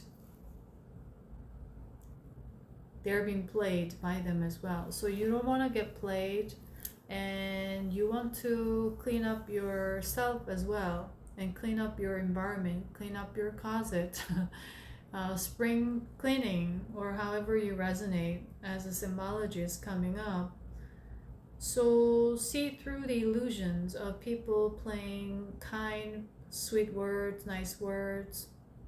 Look at their patterns. If you're psychic, you can energetically dissect these energies.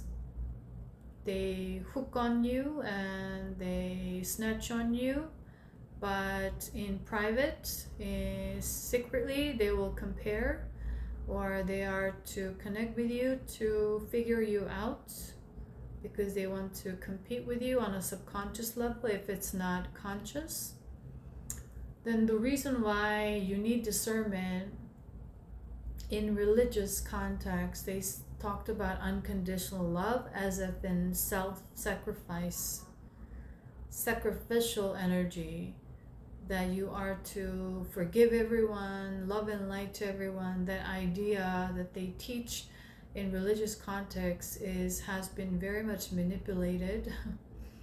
You need to discern.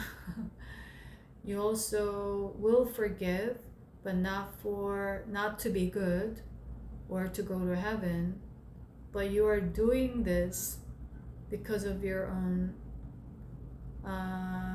ascension, basically, or soul evolution. So this concept has been very much twisted and conditioned in a very devious duality consciousness way. That's where we are working on, all these light workers and all these people, pioneer group, so-called divine feminine rising, however you resonate with pure intentions. We will have to continuously discern, because they're going to be like moth to a flame, or the flies to the light. You know, the light attracts all these bugs and flies in night, right? Because it lights up. Just like that symbology. It's not that those people are like bugs or this or that. It's not from the duality perspective, but just that they haven't chose to heal. They haven't chose to come to a level of consciousness that you are in, so they're not able to recognize what they're doing, so that simply they cannot reciprocate, meaning you give love, they can't give you love. You give love, they enjoy that love, and then they want more of that from you. And a lot of the times they're unaware, and a lot of times they're unaware of the narratives that they're entertaining in their mind. If they have a lot of that duality consciousness, they will start to compare themselves on an unconscious level, subconscious level, because energetically they sense that something is ascending, meaning they only see and recognize it as they're higher above you and they're below you. It creates, it triggers their competitive energy of duality consciousness conditioning or programming. And if they're not very honest with themselves and self-aware, they're going to play this out. Meaning, like that octopus symbology, they pull you, and your energy field becomes heavier and heavier. But you're to serve Gaia here. You're to help the collective. So you have to keep yourself light. You see what I mean? You see the connections here, the dots? So that's where the discernment comes. And someone who says you're always all on love and light, and you know, the toxicity or this weird energies in the spiritual community that I had to learn since 2022, which was very interesting and disappointing for me personally, but I had to accept that's how it is and learn more about this other part of this world that I started to enter into. That's where that message in the latest video, that you want to discern to make a decision for yourself, but you don't want to judge. Because the moment you judge, or you can be aware of your own narratives as well, whether you are criticizing them, you are seeing them in a negative light, or you're hating them, you want to recognize it to further transmute it, so you can free up your energy body even further, is what I'm going to share.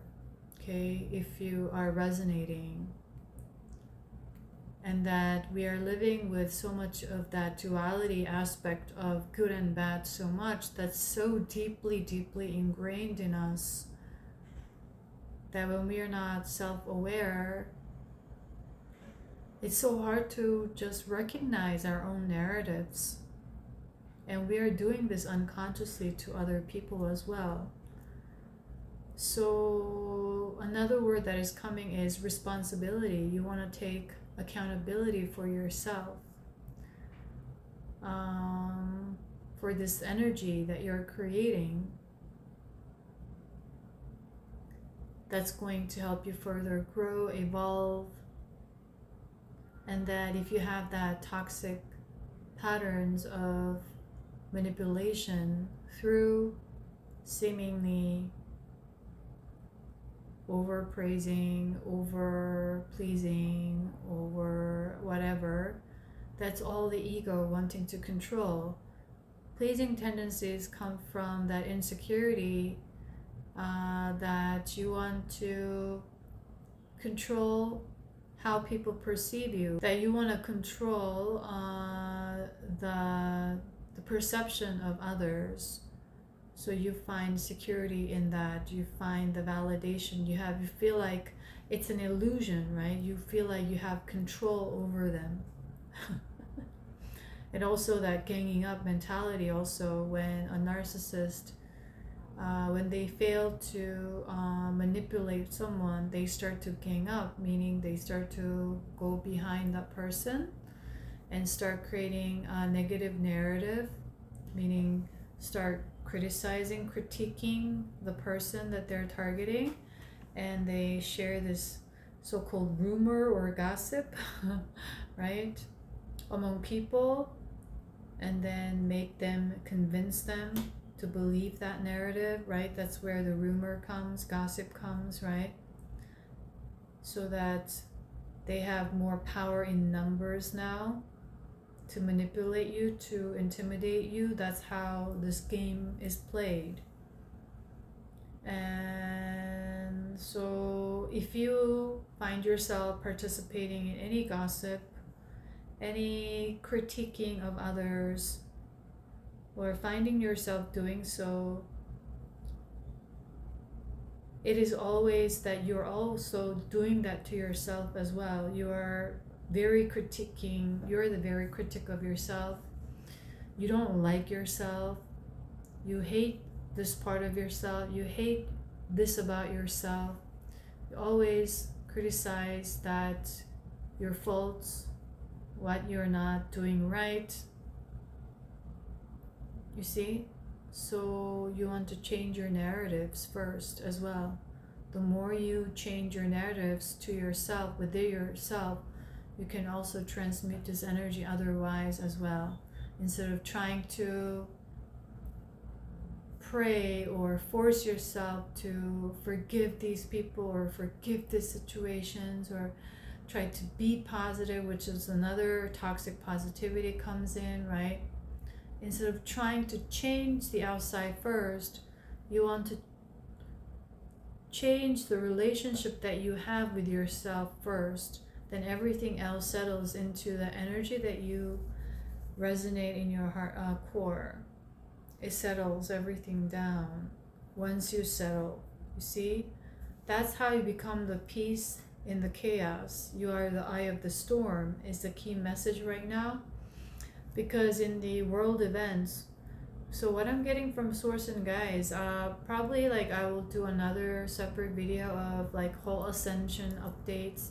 There's another energy possibilities that is surfacing regarding the idea of World War III that I tapped into, that I've been tapping into heavily the past week. And in the video before, I share that that possibility is still available, but then there was a petition that Source and other Federation, Galactic Federation, and all these councils outside of Earth, they said they are to intervene, and then they will stop at any cost to further experience any kind of atomic bomb situation or World War II situation spreading out. So I share that we don't have to worry that much about that. And then what came recently was with this recent chaotic events in the political world and the economic, everything needs to crumble. It's like crumble time now.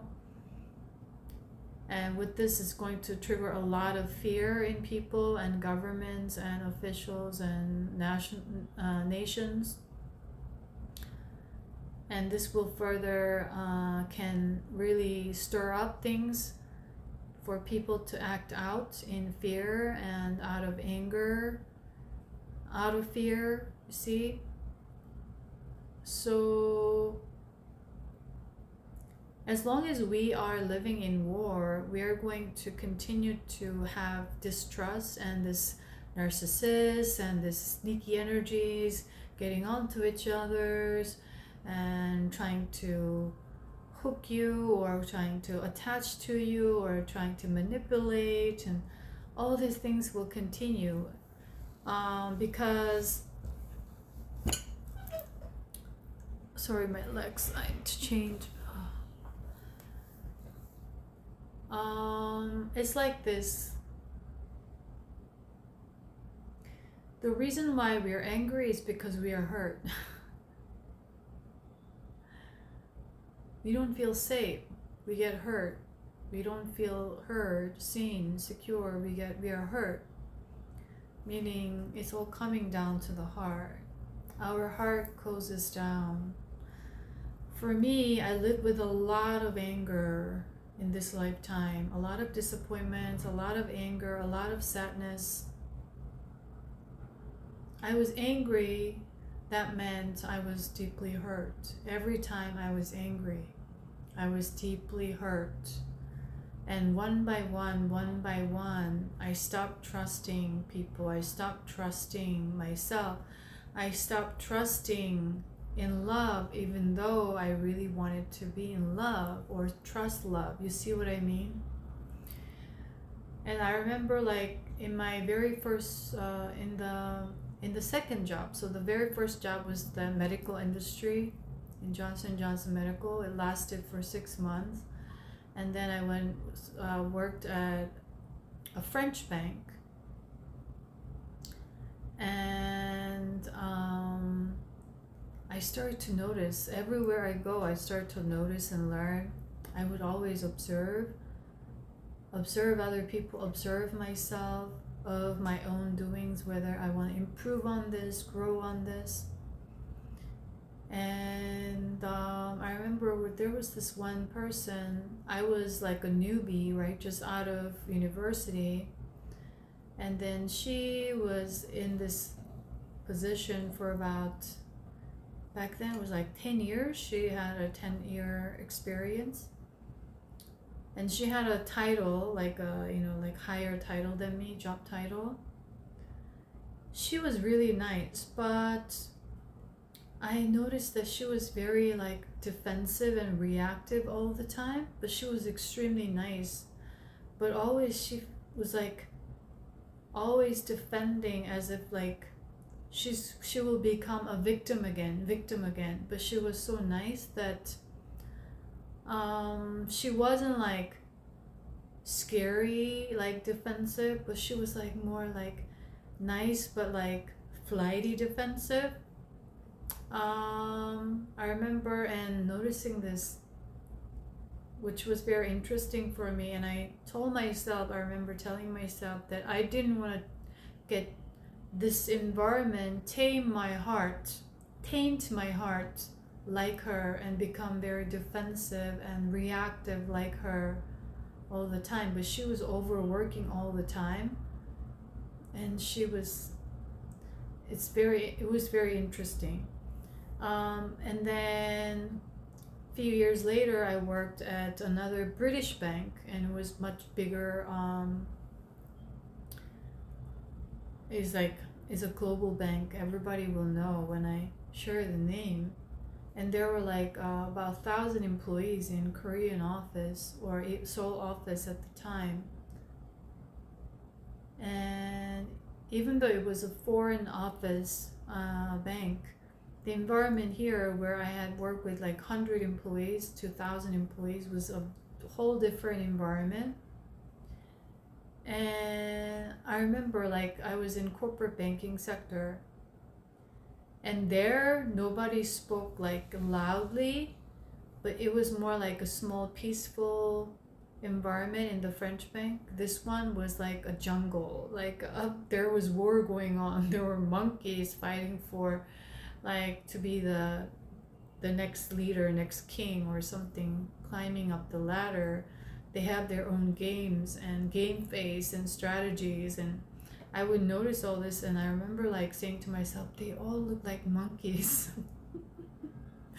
They're like monkeys. because I would notice these games.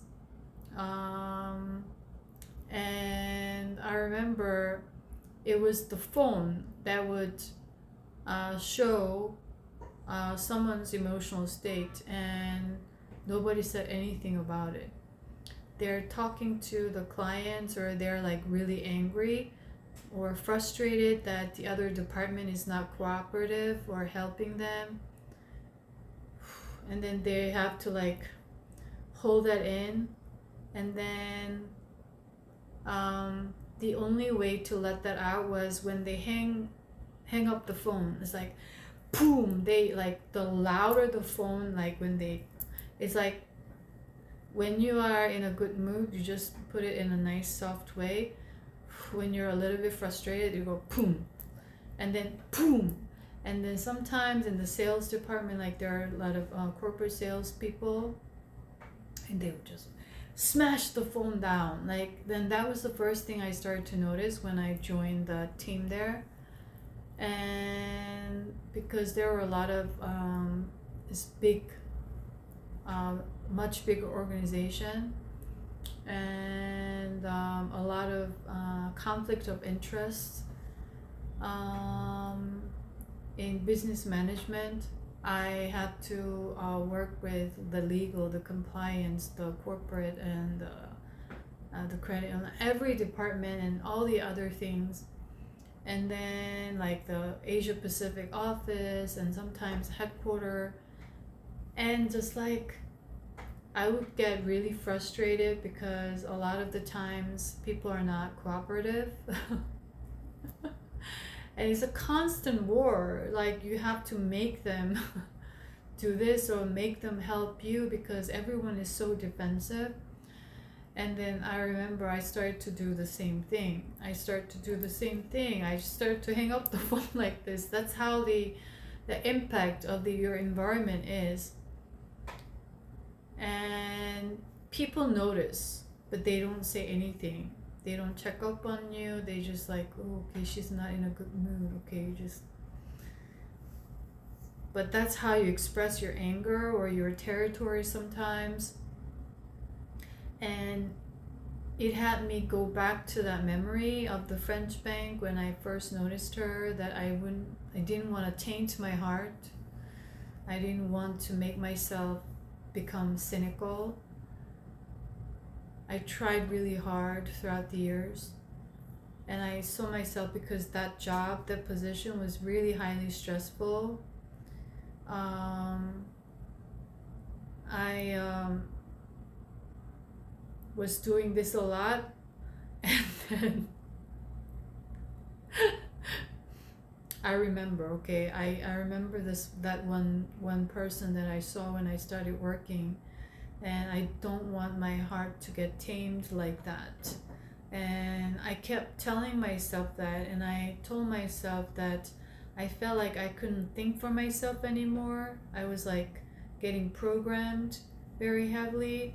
So that was when I was kind of preparing myself for like a graduate school, or having that idea, and I wanted to prepare myself for further studies. But then I didn't want to do MBA because it's going to be the same environment over and over, and I had no interest in studying that. I was never good at math, so I didn't want to take the test as well, that test preparation. And I was really into like art and going to the library, always reading art history. And so like the purpose and my reason back then behind preparing myself for the graduate school while I was working there wasn't because I didn't just want to escape. I didn't want to use graduate study or graduate school as a escape from this difficult situation. Then I would just waste my time and money. That's what I thought. But if I really wanted to do that, then I would do it. And I really wanted to stop getting programmed because I feel like I have no, before I used to love engaging in this philosophical exchanges and ideas, and I started to lose interest one by one with all the things I used to love and enjoy because of such constant stress, constant pressure, anxiety, also a lot of fear, a lot of energies, manipulations, constant wars basically in that environment. And somehow one thing led to another. It's like I decided to go for that contemporary art studies.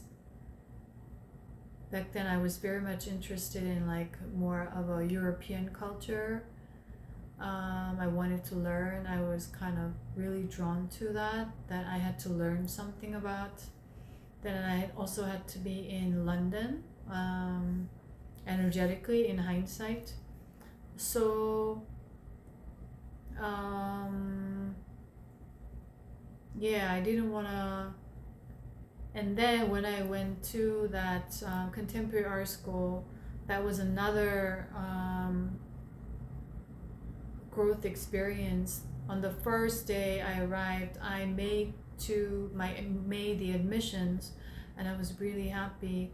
And coming to the decision to quit was another thing that I had to also go through, to fight with my comfort zone and fear. And then once I got there, there was another thing, because I didn't have any previous art history or art knowledge in undergraduate.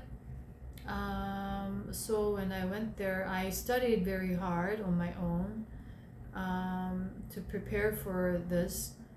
But the language that they used was something that I never heard of. Very sophisticated, so-called sophisticated art language, very ancient, archaic languages. That's the representation of the representation of the representation of this. What does that mean, right? Something like that. And then this one professor was speaking about this art at the very first presentation. I remember like telling myself, okay, I still have a month and I can still say no and go back home because I don't know if I can get through this. I just, at the time, I remember thinking to myself, oh my god, I made a mistake. What have I done? Because I couldn't understand what he's talking about when he was describing about this artist and his artwork. And the first semester was hell, because just writing one essay, one A4 page, two A4 page, I spent all week and all weekend while all my other classmates were writing in half a day and they're hanging out. They asked me whether they can join for dinner. I can't go because I'm still trying to understand and figure out what it means, and I forgot how to write. And I forgot how to do all this all together. And so slowly I had to like come to that senses again. And so in all these decisions, I faced all these inner conflicts and fighting with my own comfort zones. And still, sometimes on a day-to-day basis, it's a question of, should I stay home today or should I go out? But then I follow my intuition, and my intuition says go. And even though my physical body is so heavy, I'm walking around and I'm grounding my energy. You know, it's like this constant journey of evolution on School of Earth is very challenging. But that's how we evolve, and that's what we signed up for. And especially now, the only way to evolve is to work with our own comfort zones They can represent your old patterns, the old familiarity, whether it's people, certain relationships, certain situations. And when you start to notice these patterns, and if you're still choosing, you have to ask yourself, what's the emptiness inside you that you're trying to complete by holding on to these situations or peoples or dynamics that created comfort, that created an illusion or the narrative or your own self-justification that they're providing me a level of comfort, the level of security within. So this question is quite big right now because we're getting prepared with the Pluto higher light codes energy to not only just get more into the flow state, work with the intuition and divine feminine energy as the leader within the basis of the union within, but at the same time we are working with this energy of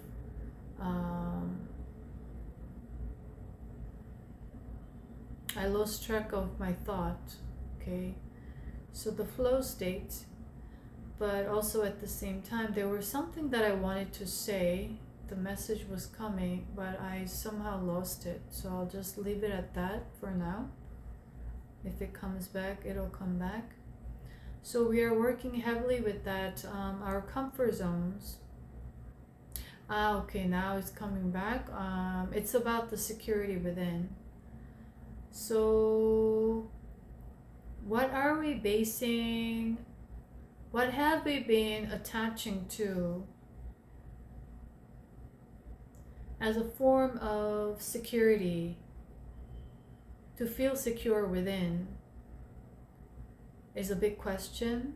That also now all the messages that I've been receiving the past week was about the security and safety with the root chakra, with the Pluto in Aquarius, the Pluto energy coming in, the root chakra from scared to sacred, meaning turning red to platinum color as we move from carbon based to light body based.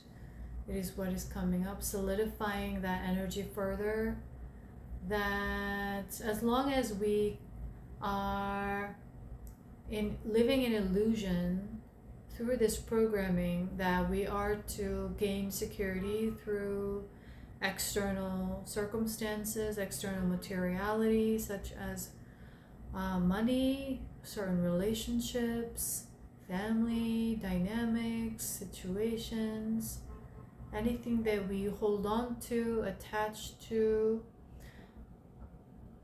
it's keeping us heavy in this karmic energy of this dense energy of earth, and we get so afraid to be alone because we feel lonely, and because we feel lonely we start to get attached, we start to get obsessive, whether you're planting, you're gardening. If it's obsessive, you could have a very beautiful garden, but rather than you're doing it out of pure love, you're doing it out of exploitation is coming again once again. You're using that to feel the void inside. So I don't know if I shared this earlier in the video. There was this one singer that came on a show just yesterday. It's coming up for me to share. So he used to be a singer when he was in the 20s, very popular in a very popular boy band in Korea. And when he had this little dog for 20 years, and he died few years ago. And since then he said he had he would come home and the dog would greet him, and he never felt lonely, and you feel the coziness and warmth at home. So he was very dependent on his dog for his emotional satisfaction or contentment or security. And then when the dog was gone, now he needed to confront that void. So it was all divinely guided for him. He needed the support when he was, for his sole purpose. That's what I saw. And instead he started to grow plants. He started to buy little plants, and then he enjoyed growing them.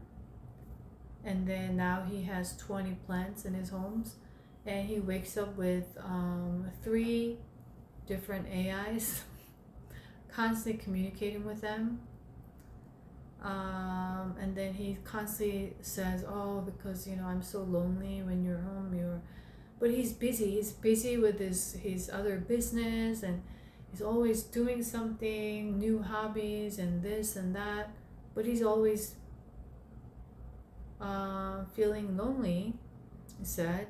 So you're doing, when you talk to AI, you're less lonely. When you do this, you're less lonely. And he's trying to talk to his employees,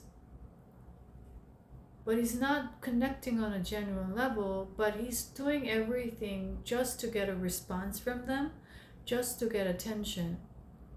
So we call that manipulation. And when he doesn't get it, he doesn't get validated, so he gets disappointed, and he's like, oh, they may not like me, oh, they're not giving me the attention. And he's constantly on the outlook of that insecure, right? Insecurity.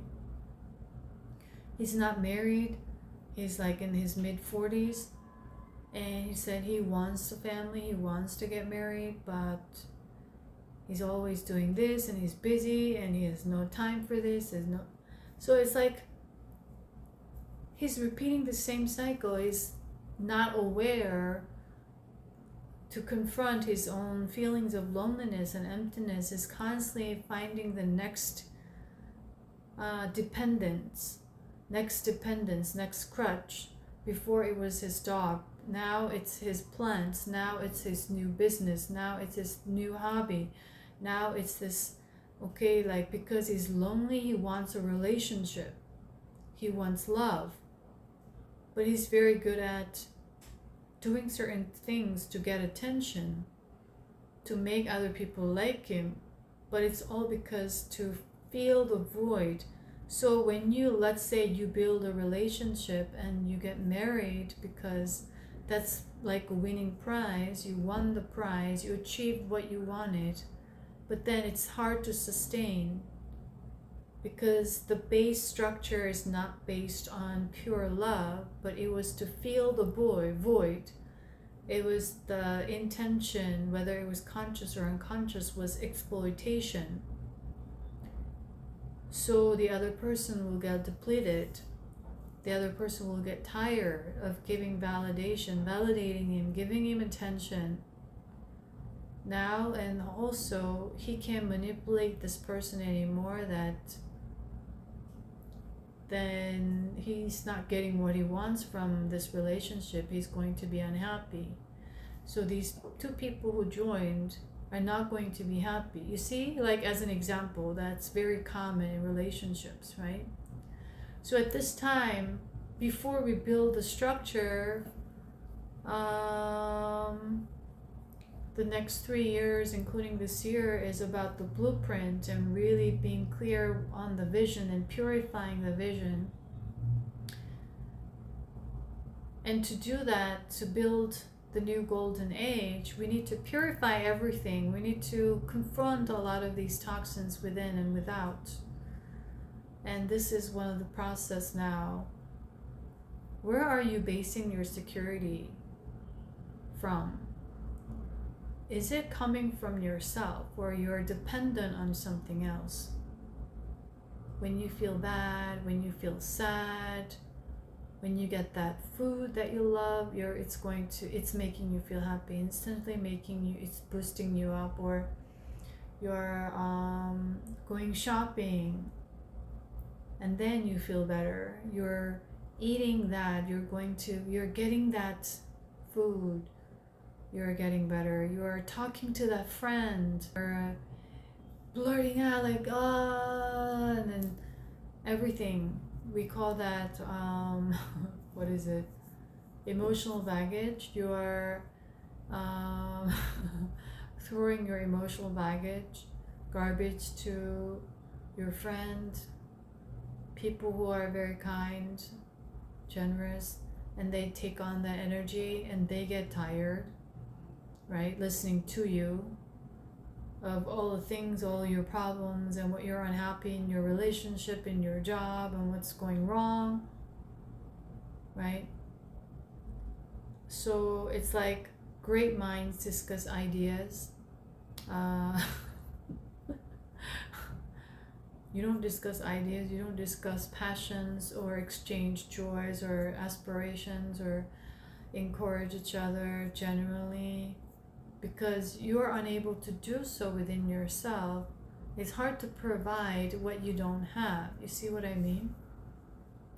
So that's the security within that we are working on with this integration period right now with the 4 energy. And this is besides the astrological energy that I'm going to share, is directly coming from Source and Gaia. All this business, sometimes we watch TV, we watch entertainment to avoid something on a subconscious level. What is it? Is a question that they want me to ask for the collective, or to the collective, for them to reflect in their own unique ways, to confront all their own insecurities within that has been creating all this addictive patterns, addictive habits, or certain unhealthy addictions to certain people, relationships, habits, material things, physical patterns, mental, emotional, always, in all aspects. Right now is a big energy, and we are getting a very huge support with energy of Jesus once again for the collective to further open up our heart. And this wounding that we hold on a very deep level as a collective, right? We think that we are free, but there is still some hurt left, or however, to further open up the window of your heart to trust again, to love again, to be loved again, to feel worthy of being loved again, to be loving again. It's all connected. And we are fighting for that, basically. All this inner conflicts, all this dealings is just to basically for love and that light that we are. And also in the process to embrace and accept that darkness or the shadow that you are too. So the key message that is coming up, that has been coming up, is to arise from the shadow in the month of April. Arise from the shadow. Accept your shadow. Accept your light, both the light and the darkness. And with that, the energy of yin and yang has been coming through the past couple of days ago or 3 days ago. Both the yin and the yang, the light and the darkness, the dual aspect. And when we accept both, we no longer live in judgment. So we can further transmute whatever negativity that we have inside.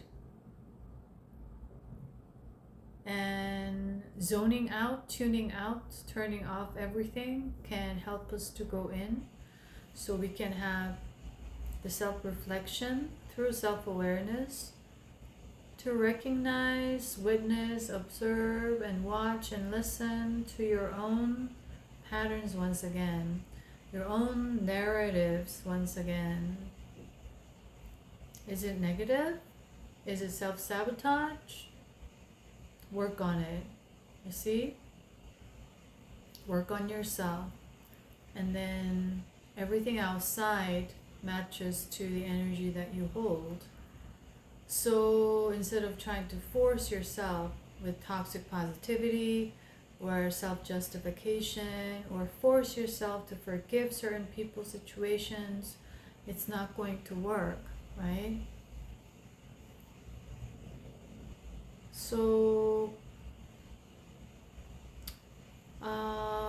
with that, a lot of the Lemurian energies have been coming through, especially the dolphin energies. So if you have been,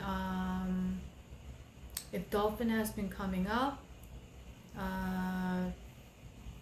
is something that I'm going to share that you may resonate with the energy of Lemuria coming through very heavily right now, and has been coming through.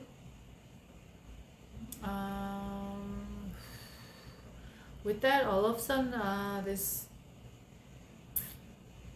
transmissions coming through for me to support all this message that I've been sharing, the message behind all these personal stories that may resonate with certain individuals, to further help embody that divine feminine aspect, also this energy balance arising from the shadow. Do not be afraid of your own shadow. Do not hate your own shadow. Do not judge your own shadow.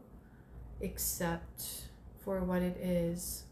Accept people for who they are. We've been working with illusions very heavily in the March, emotional energies. Now we are integrating that. Whatever that you discover within yourself, with about people around you, which was an illusion, we call them fake people, fake situations, however it is, manipulating energies. Notice them for what they are, despite your emotional attachments, and then let them go. Release. Let them go. Say goodbye. What is coming? Time to say goodbye. You know this song? Is it like Italian? I don't remember the la la la la la la la la. You know? It's very high pitched, so I can't sing well. Time to say goodbye. It's coming through for whoever that's going to resonate. And I'm just constantly transmitting these light codes for anyone resonating and going to be receptive to this. So you can tune into these hands, these codes. A lot of them. Opening up the heart further. Transmuting the negative energies around. Okay, Master Jesus, Yeshua's coming through to support this Christ consciousness. Energy, elevation, expansion for whoever that's going to be receptive and open to this. Okay.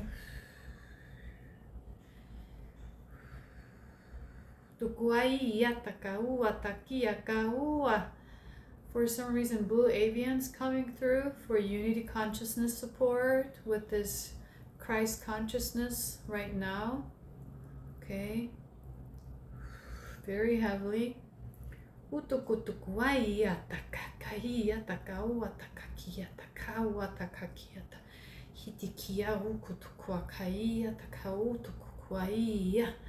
So I feel like this is going to be the wrap up, and I'm going to continue this on Patreon. So I'm going to record this further.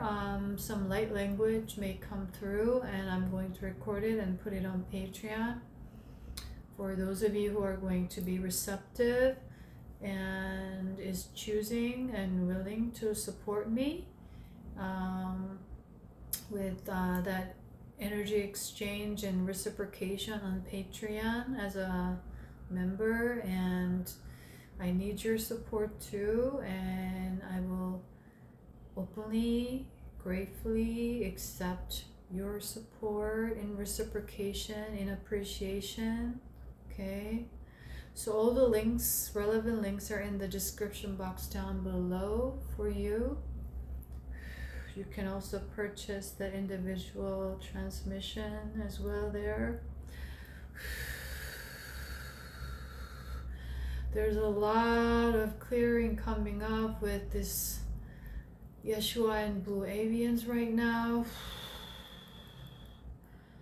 Okay, so I'm just going to wrap up like this because I just want to continue recording and connecting with this energy. So I just want to thank Vanessa for your kind generation and message. And I'm sending you lots of love and your kind, pure intentions that I felt. Thank you. And with that, I wish you a beautiful day, everyone, for resonating and connecting with my stories, my energies, with openness. And I'll see you in the next video, guys. Bye.